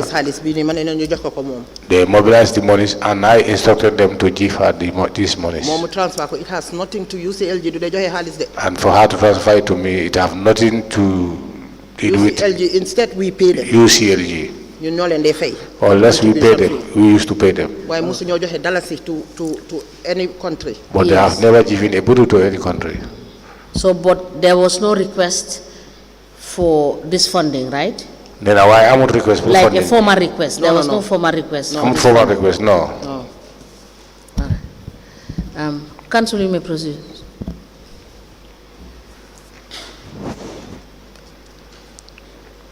Now, just so some quick ones. There was a time You can find this again on page 5 of your statement. And as was stated, page 5 sa statement bi. And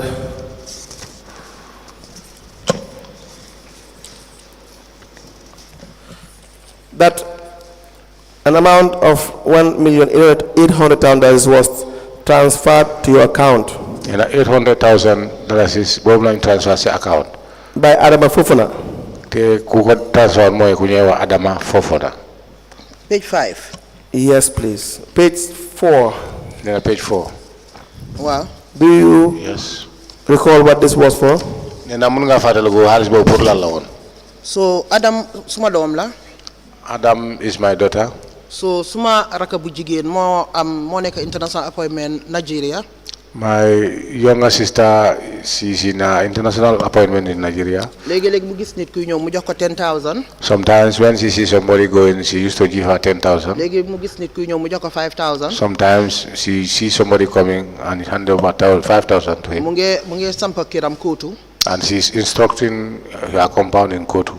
so su xaalis bi nekkee si suñ loxo suma loxo. So when these monies are with me, soo seetee ni ko Adam day dugalee léegi-léegi mu ne $10,000 bi dem leen ngeen wécci ko. if you check the way he was giving me money, sometimes it will be $10,000, then I go and change it. Adam dina ko wécci dem dugal ko si suma account bi. And it will be changed and put it in my account. so su ko soxlee. Whenever she need ma the génne monies, ko so most of this xaalis. I will take the monies, but most of these monies Margaret moo dee dem si airport bi. is Margaret who used to go to the airport mu mita seen borom ñu jox ko. and met with the individual, and the monies is given to her. Madam Lord, LED lights were procured in Senegal. Lampa yi Sénégal ngeen ko jëndoon. LED lights were procured from Senegal. Nee na LED lights yi Sénégal ngeen ko jëndoon. waaw. Yes. Okay, that's not the best interpretation, but we just proceed. Now, these LED lights that were procured from Senegal Nee na lampa yi nga xam ne Sénégal la bàyyi ko foofu ngeen ko jëndoon. was done because you gave authorization that the light be procured from Senegal. Nee na foofu loolu mooy xoon parce que joxe nga woon digal pour ñu jënd lampa yi Sénégal. The last time I informed you that even though GPPA did not agree with this procurement, Nee na dafa la ko yëgal comme GPPA ñoom seen bopp sax nangu ñoon pour procurement façon bi. the council still went ahead and procured this LED light. Nee na waaye council ba léegi dool di continuer jënd lampa yooyu. Do you recall this? Nee na fàttaliku nga loolu. waaw. Yes. Please tell us the transaction in relation to procuring this LED lights from Senegal. Nee na léegi nga leeral ñu mbir mi ni ngeen doxalee ba mun a jënd wala jënd LED lights yi si Sénégal. so red light si. These LED lights, dañ ko doon jëndee fii si benn naar. we were buying them here at one of the NAR. I cannot remember his name. I cannot remember his name. moom moo ñu ko daan jaay. He was the one who was selling them to us. so ñu dem ba benn time moom amatu ko. And it was a time that he could not be able to have them. so complaints yi ñu ngi ñëw left right and center in Banjul. And the complaints were coming both sides from Banjul, especially Tobacco Road. especially Tobacco Road. dafa lëndëmoon torop sax. It was dark, very dark. That's Omar Budib, right? Omar Boutique exactly. Omar Budi, yes, exactly. Please proceed. so Tobacco Road dafa lëndëmoon torop. Tobacco Road was very dark. so ma oo CEO ma wax ko. I then called CEO and informed him. Katim try ba soo da mënu ko am si Omar Boutique.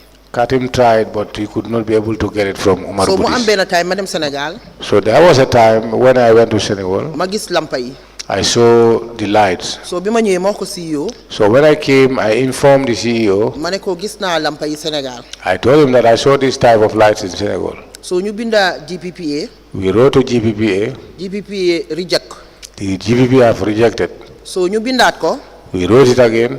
so first time bi ñu leen bindee they copy me. The first time we wrote to them, they copied. ñu copy ma. Yes, I was copied. GPPA copy ma reject application bi. They copied the reject application. so second time. The second time, bu ñu bindaatee GPPA. when we wrote to GPPA, man copy wuñ ma. I was not copied. ma tukki. I traveled. So bima ñëwé when I have came back, foog naa fekk naa ñu yóbbu ko contract committee ba waxtaanee ko ba pare. I think it was already taken to contract committee and it was discussed already. So ñu jox Margaret mu dem jënd ko. And it was given to Margaret who went and purchased them. So nu ñu doon amee xaalis la doon demee suñu amee tuuti mu dem. So the way we are getting money, that is how he was traveling. When we get a little money, he go. So the GPPA dañ ko rejectoon. But because GPPA have rejected it, boobu moom fii laa ko déggee. that I am only aware of that hearing. The second time the second time they didn't reject. The second time for me to know that GPPA have rejected it, only here. It happens if I remember, here. If I could remember, the second time ñoom copy wuñ ma. What is Margaret's full name? The second time I was not copied. Margaret Samba, right? Samba, wow. Please proceed. So second time the second time I wasn't copy. I wasn't copied. So man bala ma ñëw fekk naa foog naa ñoom CEO yóbbu nañ ko to contracts committee ba pare. But before I come, I think the CEOs have taken it to the contract committee already. By the way, do you know that they do not take most of these things to the contracts committee? BCC, they don't take most of these decisions to the contracts committee. am na façon yi lu bari luñ ko dee yóbbu contract committee. Waaw pour man li ma xam rek mooy ne first time biñ bindee GPPA reject ñu. Yes. So what I know, what I was aware is that the first time we wrote and the GPPA rejected us. Boobu laa wax CEO de ko na leen bindaat. That is the time I advised CEO for us to rewrite again. So waaye gis naa ne si second binda bi jëkk dañ rejectaat. But I see the second writing. No, dañ ko approve sax. It was approved. No. Dañ ko reject. Dañ ko reject. It was rejected. So I was in copy. So this one I was not copied. Because the sax suma deputy mayor bi moo ma ko jox gisuma ko woon. This one I did not saw it. It was only my deputy who gave it to me. Yes. But the evidence we have gathered, Then our evidence became the bubble and I believe the CEO also confirmed this, then at the governor CEO tabi dafa daldi confirm lolu. is that you gave the authorization to proceed and give Margaret somebody money to go and procure land. And yow ya joxe cadeau pour ñu proceed del di joxe Margaret xaliss mu dem di dem jënd lampay. Li council. Lead council. CEO su waxee loolu sax dinaa ko jël because I was so eager to have those lamps. If CEO say that, I will take it because I was eager to get that lights. Waaye dama appreciate tam suñ toogee fii ñu de wax dëgga. Margaret first time bi moo dem Dakar sama fekkut ma Gambie dafa fekk maa ngi tukki. But Margaret, the time he was going to Dakar, I was not here. I traveled. Second time bi moo dem. The second time he was going. Si la ma fekk Gambia. That was the time I was in the Gambia. So lu ma understand rek mooy ne first time bi. What I understood. Binda ne ñu reject ñu. Time it was written. Second time bi. Second time. ñu binda ñu reject ñu. And it was written and I was in copy. I wasn't here. So I remember that day bu moo dem moom. I remember that day when he was going. The first time bu moo dem Dakar. When she was going to Dakar the first time. Man nekkuma woon Gambia. I was not in the Gambia. Waaye su CEO waxee ne maa ko ne ko na Margaret dem Dakar. Why CEO, if she said that, I tell him Margaret to go to Dakar. He might be very right because I was very eager pour lampa yi. He might be very right because at that time I was very eager to have the lights. Waaye loolu man ku respect lu waa nga gis ni pour taxaw wax ne su ko GPPA nanguwut sax dem leen loolu du suma wax sax man. For me, I respected law because I would not stand to say if GPP don't agree, I will tell her to go. Loolu nekkut suma wax. Mr. Batchily is here. It's not my turn. Honorable Secretary, please. Welcome back, witness number 2. Mr. Witness, for continuation of your testimony before this Commission of Inquiry into Local Government Councils and related matters, I want to remind you once again that we are still under oath before I hand you over to Madam Chair for us to proceed. Thank you, Madam Chair. Over to you. Mr. Batchily, you are welcome. Thank you, ma'am. And good afternoon. Good afternoon, too. Mr. Batchily, we are discussing the issue of the LED lights that were procured from Senegal. Yeah. And now I had asked you a few questions during your main testimony, correct? Yeah. We have your evidence regarding what you have said. We will want to ask you again. These LED lights that you procured from Senegal through Margaret Samba, GPPA rejected this, correct? Yeah. Was the Mayoress aware? Yes. Now, what did she say when it was rejected? Yeah, after the rejection, it was, as she rightly said here, it was an issue that really concerned her because she took it to the General Council and even subsequently to the series of town hall meetings we had. So that being the case, you know, like it was incumbent on us from her point of view that we should go to Dakar and do the purchasing.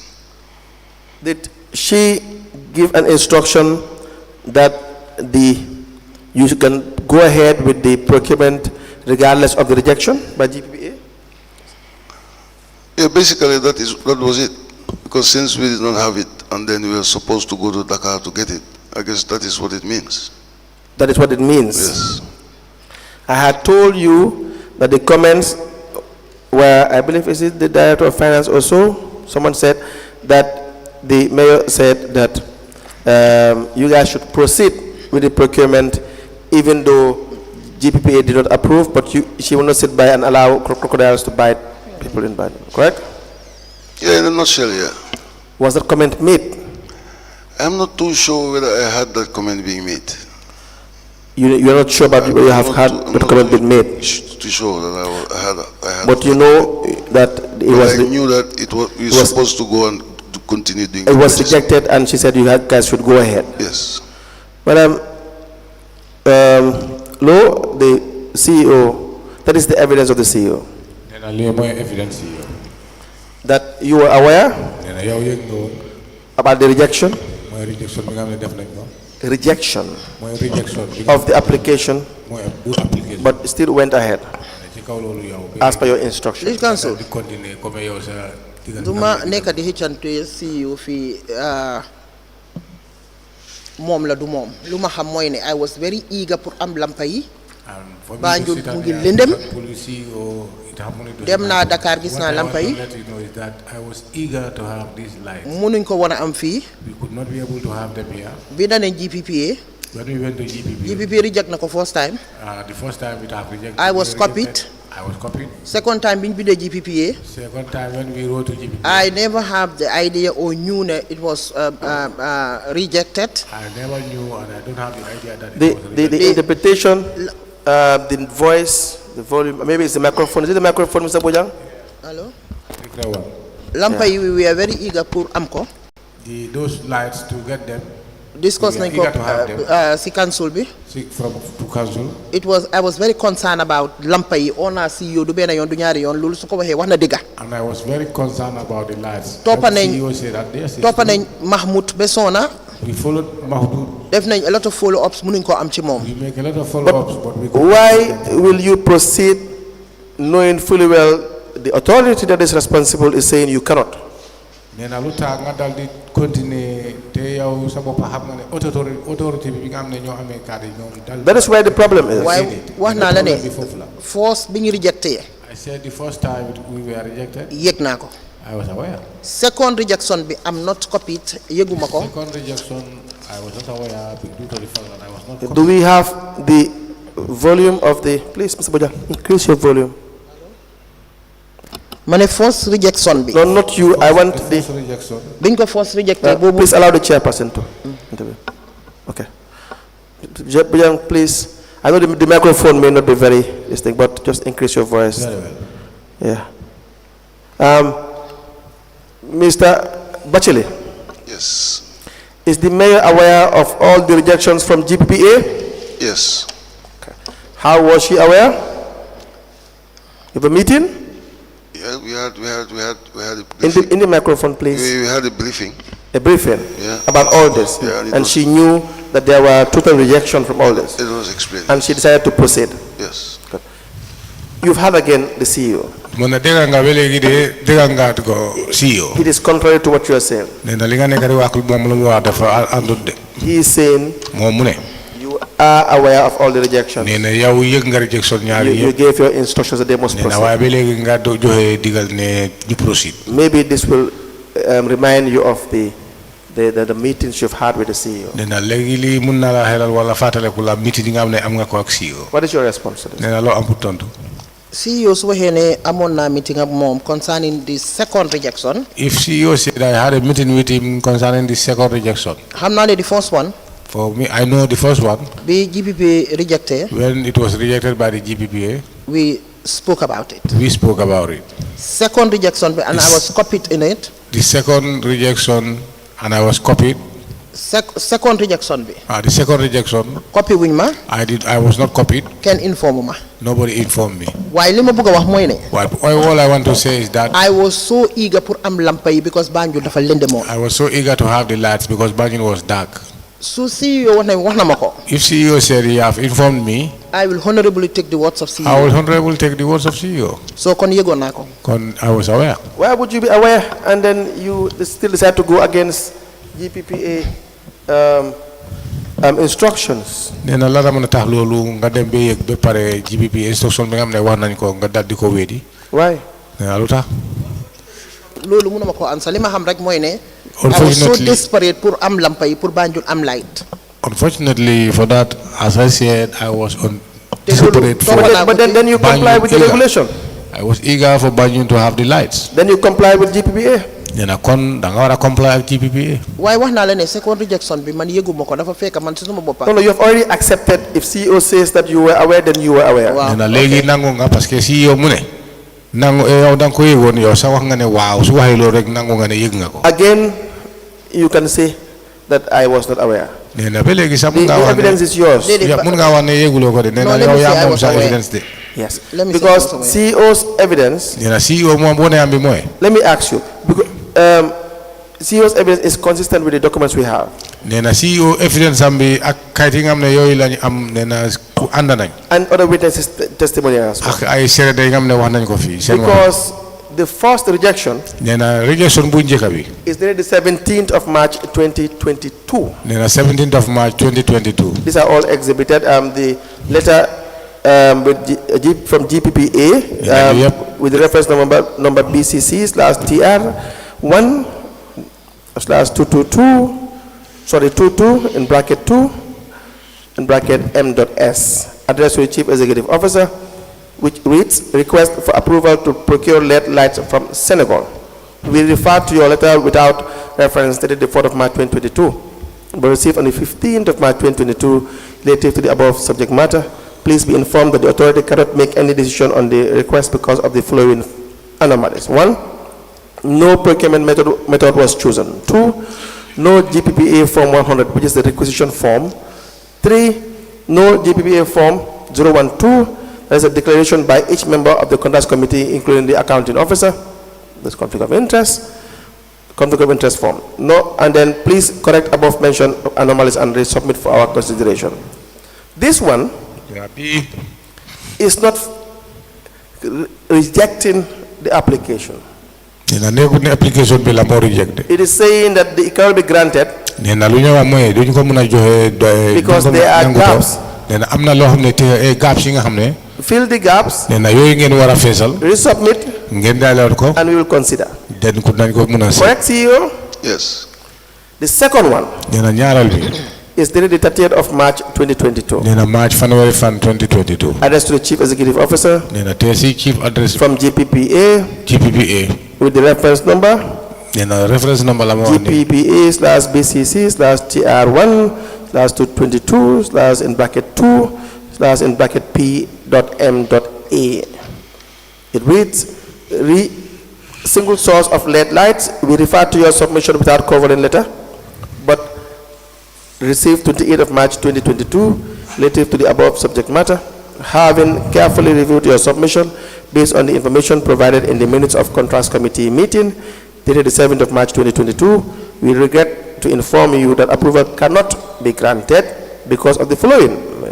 Number 1, the procurement is not in line with section 44 of the GPPA Act, Amendment Act 2018. Number 2, absence of certified or signed invoice from the supplier. Number 3, no specification of the LED lights. Therefore, the authority advised you to use restricted tender for the procurement in question. and we submit for the authorities' consideration. Also be reminded that branding is not acceptable. We thank you for your understanding and cooperation with, and avail ourselves for further guidance on your procurements. Madam, no, do you understand what is this? I understand. Yes. CEO, we are together. Yeah. Now, Madam Lowe, this is the communications from GPA. Communication Or do you have any other that's different from this? Why was not the first one be? But I told you that the first one. I was aware. I was copied, I was aware. Second one be. The second one. How much that I have nothing. I know nothing about it. And I was not aware. I was not here. And as I said, I can prove that I was not here. I was outside the country. I'm now showing you why exactly you will be aware regardless of these rejections. Because this is in March 30th, 2022. The last communication from GPA is March 30th, 2022. Correct, CEO? I can't remember of it. I have it here. I will show you. It's here? Yes, but let me just show him the copy from the commissioner's exhibit that we have done that.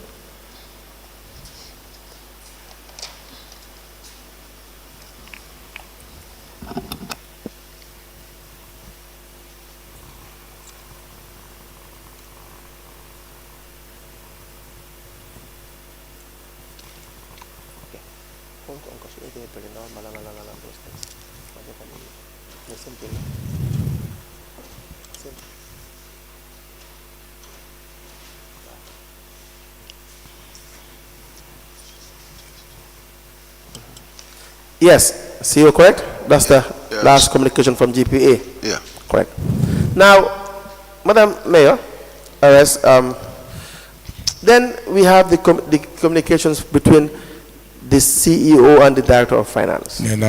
Communication I'm not the CEO or Director of Finance. Wherein we have one for the 4th of March 2022. I'm not being March 2022. In which the Director of Finance copied you. Director of Finance copy. It says, in a bid for continuation of the LED lights project, it is our urgent request to procure 30 sample LED lights from Dakar, Senegal, going by the terms and conditions of the government subvention. In this regard, we need to accelerate this component as soonest. It should be soonest.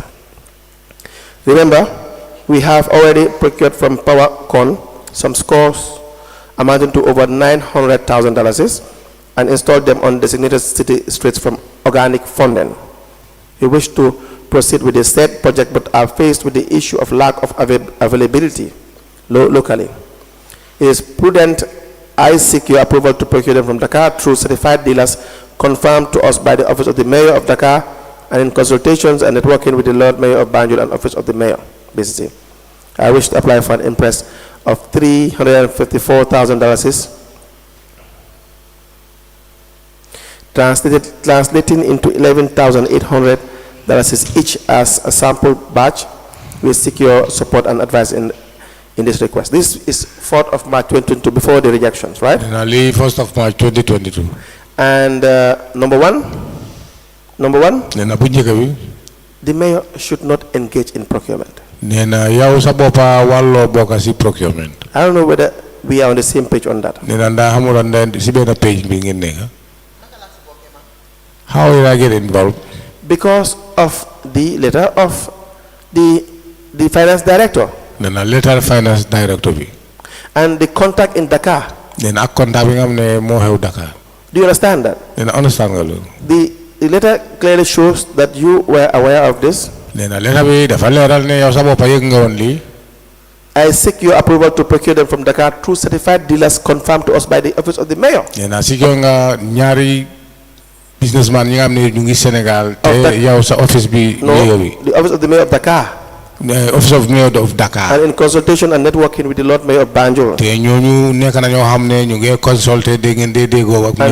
And the Office of the Mayor of BC. Office of Mayor of Banjul. So it should not.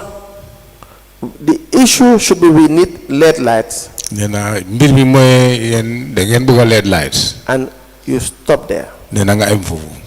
How they get the LED lights naka lañ koy amee is the CEO and his team. dina CEO ak teamam If they flout the rules, nee na suñ flout the rules yi they pay for the price. they pay for the price. ñu dal di fay They price know that they should follow XYZ. nee na parce que xam nañ lan lañu war a toppa If they XYZ go and get the LED lights from Japan, nee na suñ demee Japan ñu jël foofu lettre if it bi violates the act and the regulation, nee na mu valé li nga xam ne àndut ak loi lifin bi teral bi today you will just say, well, we just needed LED lights and we said we need LED lights and that's why we stopped. da nga tey yow lu la war mooy da nga ne man de dama waxoon ne dama bëgg a lampay man foofu laa em Not to tell them that there's a supply in Dakar. nee na pour nekkut pour yow nga wax leen ne am na supply bu I'm nekk not sure whether we're on the same page. nee na on ndaa gis nga fu mooy waxee lead council Yes. Batchily will not sit here and I Please forward Man.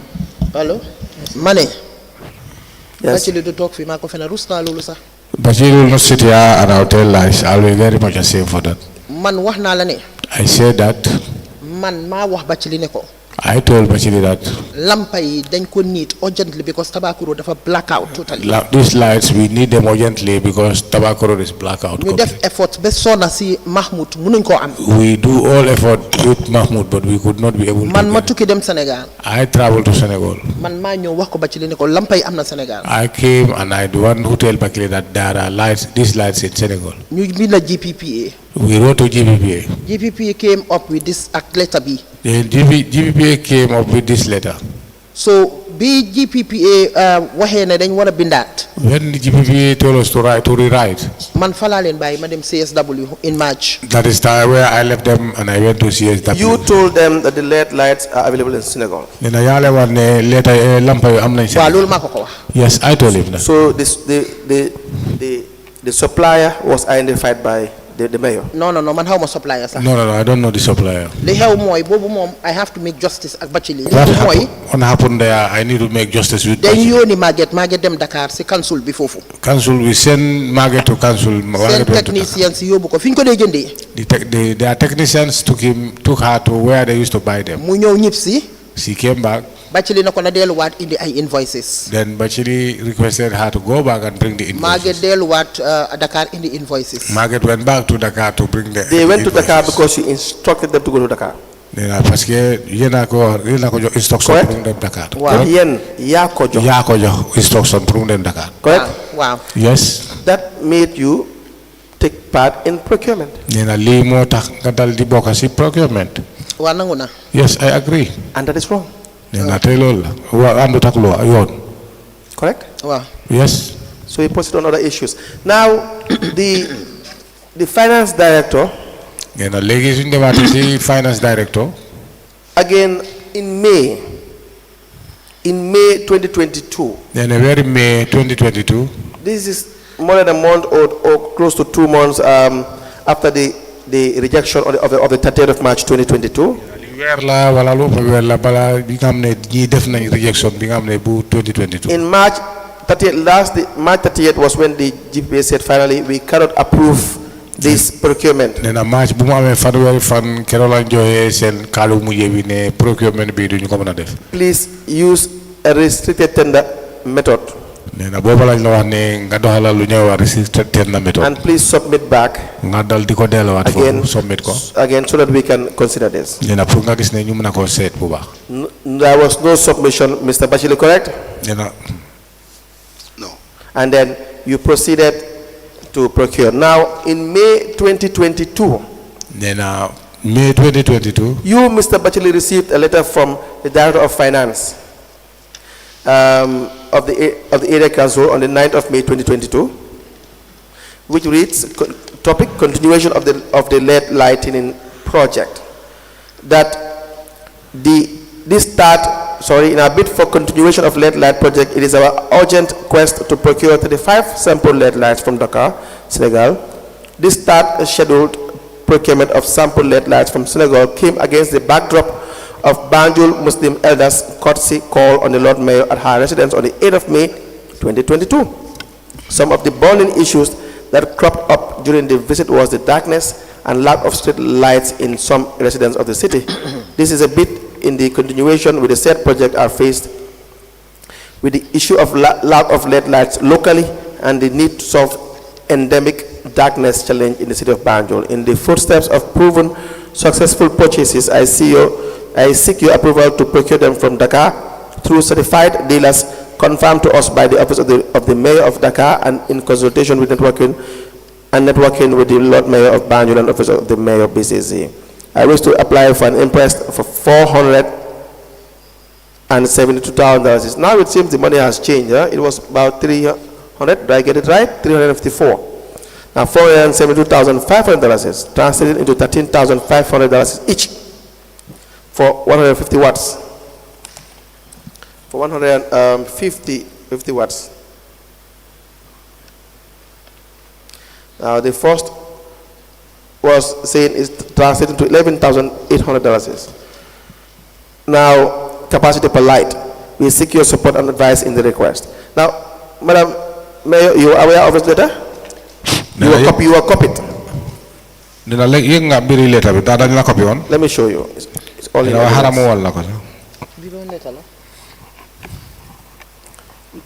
the Director of Finance wrote to the CEO in May. Director of Finance moko binda CEO very May. That's about close to 2 months after the rejection. And you were copied in this letter. In fact, he seemed to be acting in your capacity because he has no right to do this procurement. In fact, he seemed to be acting for you because he has no right to do this procurement. Because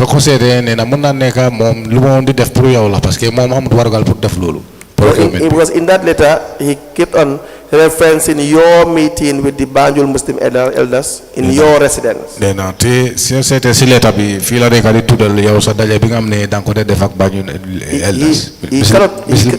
He cannot know what happened in your residence unless you tell him.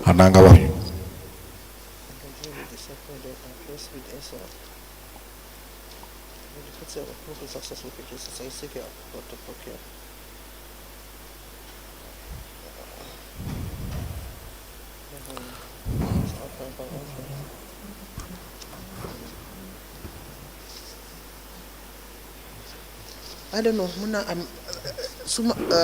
To be quite honest, Lee Council, I was so passionate about the LED lights. Yes, so I was so passionate about the LED lights. Because you, CC from BCC. This is why I cannot be able to remember. CC for BCC, excuse me, it could be copied and it could not reach me. With all honesty. But with all honesty, I was very, very passionate about the LED lights. I was very passionate about I also made some assertions. I also made an assertion. I had said that if the Director of Finance is to reference a meeting between you and the Banjul Muslim elders. Director of Finance should have reference a meeting at Banjul elders. So where lu xew ci yow ak Banjul Muslim elders? Su waxe lu xew ak yow ak Banjul Muslim elders. In the sense that you met them or they met you in your residence. Then it suggests that you told or gave him that information. Because he would not know. Correct? It's possible. I cannot remember all this. Why it may be possible. I cannot remember all this. Did you instruct all I know, the Director of Finance to write, Mr. Saboja, I'm sorry. Please conclude. I cannot remember instructing him to write any letter to the CEO. I cannot. From the beginning, the lights, mom, man, CEO. I cannot remember him writing to the CEO, but so, I think I told you from the beginning that these lights, I was the one who informed the CEO. I cannot remember instructing him. I cannot remember instructing him. If you did not instruct him, that he would not write this. Because the events he is referencing happened in your own private residence, which you have knowledge of, which he cannot have knowledge of unless you tell him. Do you understand? Lead Counsel. I'm not doubting the CEO or the finance director. I am always saying that I am not doubting the CEO or the finance director. And Sanella, I was so passionate I'm telling you too, red lights pour Banjul am this my red answer lights. that I was so passionate to have the red lights for Banjul. The Now- only thing loo xam ne I know ne because that is not even my tone pour wax leen ne si comme ni ñu ko fi waxee su GPPA nangoo ak suñ nangu wut yëpp dama koo def loolu is not me. It's not me who say or who will do that, as you said. Whether GPP agreed or disagreed, I will do it. No. Why no. xam naa That's the okay. complaints were too much. I know that is too That was much okay. complaint. Now, in May 2022, Then a very May 2022. this is the decision. Now, Mr. Batchily, when this letter was written to you, you can recall this letter? Yes. You knew that the Director of Finance does not have the power to do procurement, correct? Yes. Why did you act on it? Is it because he was instructed by the mayor? Yes? Yes. Good. Now, unless, Madam Lowe, you have an answer to that, can I proceed with other question? Then am la li nga tontu fofu wala bala mu taxawul ci benen bir. Laajte. I'm sorry, I was. No, I had asked Mr. Batchily a question. Na laajte am na lu laajte Mr. Bakiri. I asked Mr. Batchily that he knew that the Director of Finance does not have procurement authority. Daf ko laajte nda moom su boppam xam na ne Director of Finance amut authority procurement. And so when the Director of Finance wrote this letter to him, Then Director of Finance mu ko bindee letter bi. was it that because the Mayoress instructed him to do that and he said yes? Nena nda mayor yaa ko jo digal pour mu def loolu waaye nee na waaw. And so his answer is very clear. Nena kon moom lu mu tontu lu leer la. I'm asking whether you want to say something about that or do I proceed? Nena li moo tax mu laajte la daa am nga li nga bëgg a wax foofu wala ñu continuer.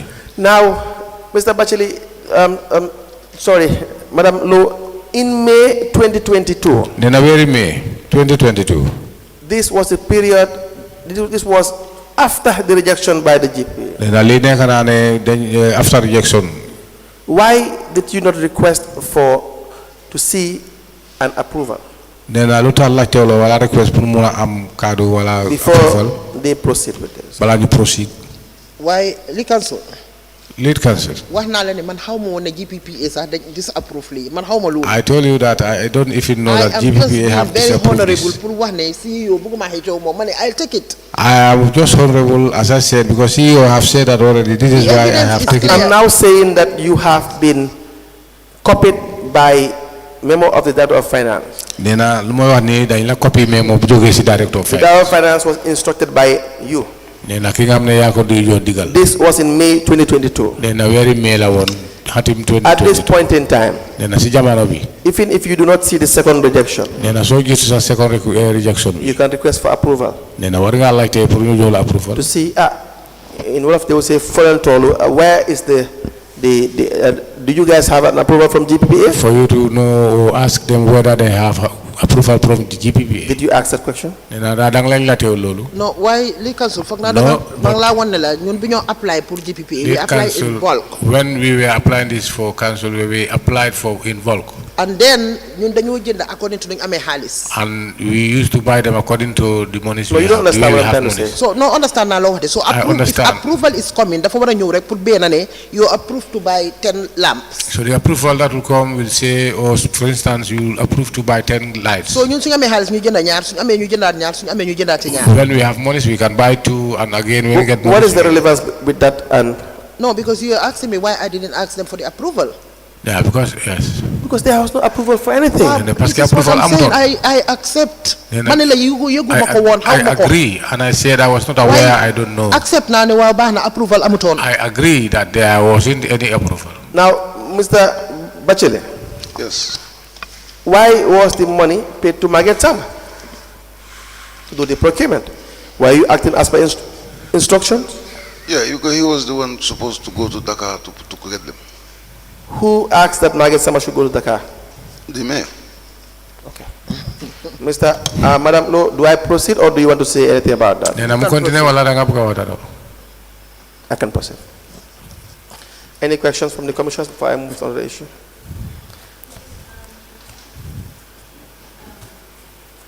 Honorable Mayor, in your statement, page 5,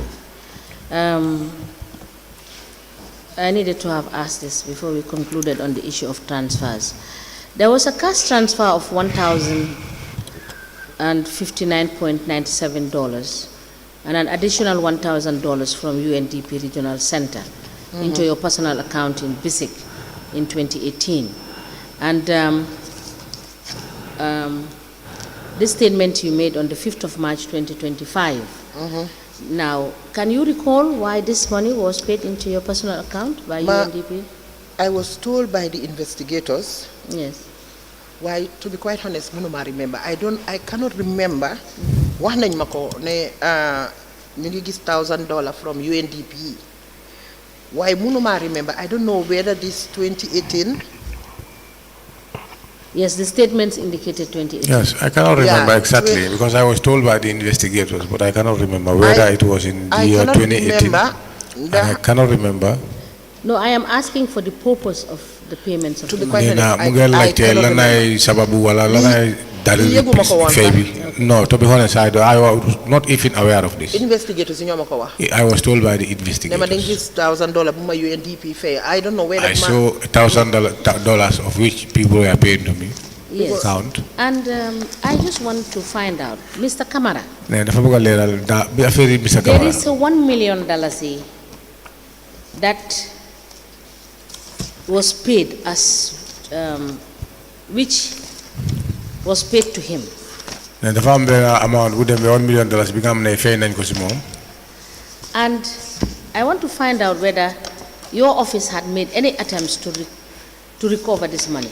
Ne na lu bëgg a That xam is mooy your former finance.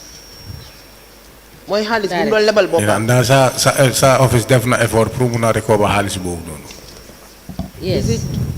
xaalis bu mu doon lebal boppam. See the monies that he was borrowing himself or lending himself. This is personal loan This is nee na lii from personal November 2020 to June 2023, nee na personal loan na November 22 which to June amounted to 2023. $1,098,000. te lii dem na ba $1,098,000. And supposedly, nee na te loolu nekk na loo xam supposedly, ne if you cannot supposedly interpret it, waaw say- just say it supposedly like that an amount of 477,648.99 was repaid.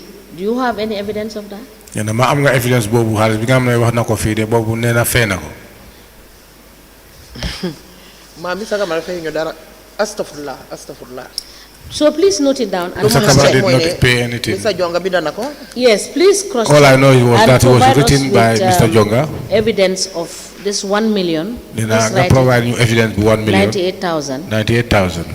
and an additional 237,877. Then the 238,277. 237,877. 237,877. An additional. Wala additional la. In addition to the 1 million.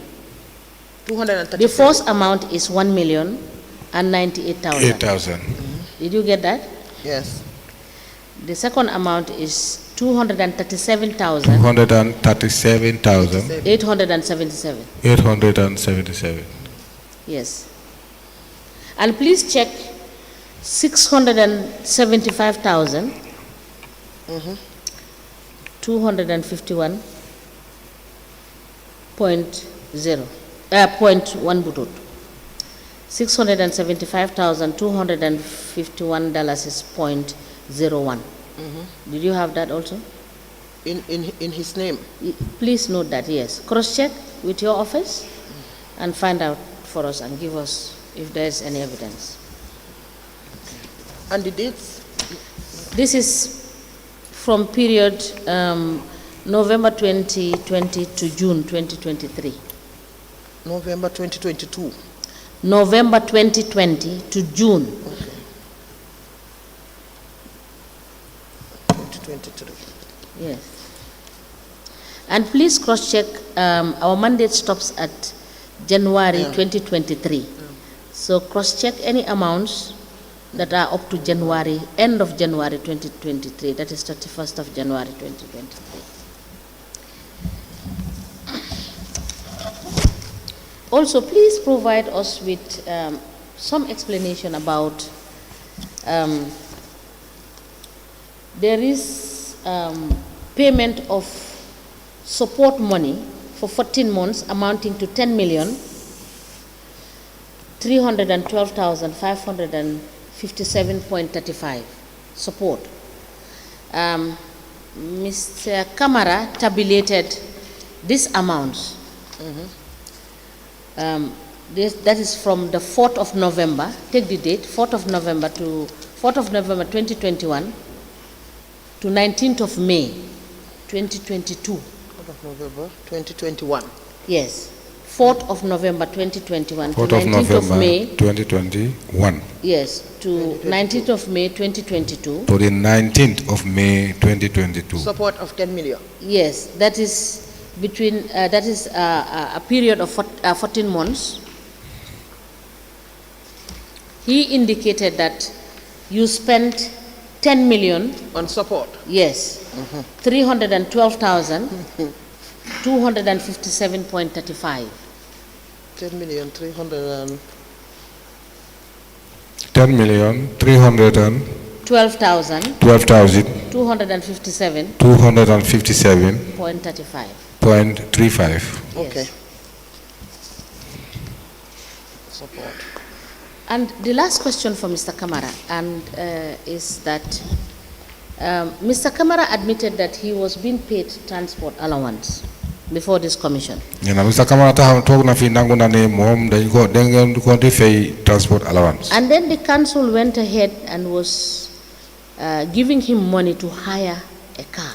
Nena council ñu dal di jox ko xaalis pour mu mëna dem luwas wala mu luwas moto. Now, what is your take in council giving Mr. Kamara to hire a car? Is it in line? Is it in accordance with the financial manual or the Finance and Audit Act or the Local Government Act or your policy? We just want to know. Nena lu ñu bëgg xam fofu moy lolu mom yow ban taxaway nga am fofu ne lolu warna wala dafa anda ak Financial Act wala dafa ànd loo xam ne Audit Act wala dafa nekk yow sa xalaat sa bopp la. Chairperson. loolu de national audit keroog bi ñoo def seen exit bi. That national audit, the day they were doing their exit. bés boobu laa ko yëg. That was the very day I became aware of that. te foog naa ñoom ñu ngi maa dégg. And I think they are hearing me. te bés boobu tam la ko Batchily stop. And that very day, that was the day Mr. Batchily stopped him. te moom dafa insist on sax ne force duñ ko stop. And he was insisting that by force he will not stop. It will not be stopped. te national audit gis ne the problem buñ gis mooy ne sax. And the problem that was discovered by national audit was that gisuñ fu moo rentee moto. they don't see where he was renting a vehicle. Please speak through the mic. Guy gisuñ fu moo rentee moto. They don't see where he was renting a vehicle. So Batchily was advised lii moom si suma kanam la suma office. This was in my present in my office. Batchily was advising him. Straight away Batchily ne ko dama ko stop tey. And straight away Batchily told him that he will stop it from today. te national audit ñu ngi maa dégg bés boobu lañ ko stop. And that was the very day it have been stopped. And I know the national audit are hearing me. musuma yëg na ñu ko fay loolu. And that was the very day I was aware. I'd never been aware that he was being paid. How much every week? How much every day? 3,000. And I don't know every week or every day 3,000. Now, Mr. Batchily, were you aware that the former Director of Finance was paying himself that amount, or did you approve it? Because there is no way Mr. Kamara would have the money without your approval. Yes, I did approve it based on the fact that in council, like at the time I joined the council, mostly the CEO, the mayor, and the director of finance, they are allocated official vehicles. So based on the fact that he wasn't having one, and then he was saying he was coming all the way from the combos, so that was the basis on which I approved it. But was it based on any regulation or law? No, like I say, you know. That is the only reason. Yeah, but do you think that was right for you to have done that? Okay, if you look at like all councils. No, Mr. Batchily, do you think that was correct to have been given Mr. Kamara, is it weekly or daily 3,000 to hire a car? No, it was not daily or weekly. I think it was monthly, I think. No, monthly. Monthly. Please allow the mayor to answer. It wasn't monthly. It wasn't No. monthly. According to But the records are national here, audit, Mr. Batchily. According to the national The audit. records are here. I'm thinking it was on a monthly basis, not on a daily basis or weekly. That's just what I think. But why should this is a you, long time as ago, I've CEO, forgotten. even allow that payment to be made? Where have you seen it in your guidelines, in the law Ma, that can I allows you say- to take that decision? Ma, can I say something, please? Yes. And why didn't you? Sorry, let me just finish. And why didn't you discuss this at the level of the mayor or the council? See, can I come? Because this is a decision that has to deal with a senior officer in the council. Yes, And these are supposed to be allowances. yes. And there is clear guidelines as to the payment of allowances. Did you follow any of those guidelines to pay him if you have to consider that amount as an allowance? But because what is in his statement, in his own statement, he admitted that he was being paid transport allowance. So what was the purpose of the transport allowance? But that shouldn't have been. Huh? That shouldn't have been. Yes. Being paid the- Yes, Lord Mayor, thank you. It's my office. Yes. In my The office, national audit waxee lii. when the national, what national audit have said, Mr. Batchily li mu wax fii loolu la fa waxoon mu ne. and Mr. Batchily, what he said here is exactly what they have said there. That Kabara gi toog mu ne ko every month 3,000 laa la doon jox. Kamara was sitting, he tell him that every month I used to give you 3,000. National audit ne ko du every month. And national audit said, Du every month. it's not every month. Si suma kanam mu ngi toog na In sama my toog, presence, Batchily ngi toog. he was Batchily ne ko man lu ma sitting, sign. Batchily is It's sitting. every month 3,000. And Batchily said, I will not sign. It's every month 3,000. So how ma naka nga ñëwee ba mu nekk every day or every week, I don't know. So I don't know how does it come up to it last becoming every week or every day. So si la ko I don't national know. audit wax ne ko du loolu every day la or every week, I cannot remember anymore. Story bi So- dafa yàgga. That was the way, the time national audit tell them it's not like that every day or every week. But I Waaye xam cannot naa ne remember that exactly. agreement was there. It was a Batchily ne law. ko signaluma la every week. They did every month la signal. They did every week ma signal. Loolu moom was there. Yes, but there was disagreement that I signed it for every month, no, So how ma every naka la week. ko manipulate na. There was push and pull between them. So it will be correct, Mr. Batchily, to say that financial transactions were done in the council without the knowledge of the mayor. Is that correct? Well, in some aspects. Thank you. You can proceed. Yeah, we didn't get your last question. I said that would it be correct to say that there were some financial transactions that they used to do without the knowledge of the mayor? And he said sometimes yes. Is that your answer, Mr. Yes. Batchily? Yes. Yes, they said it's one. So we take a break. We'll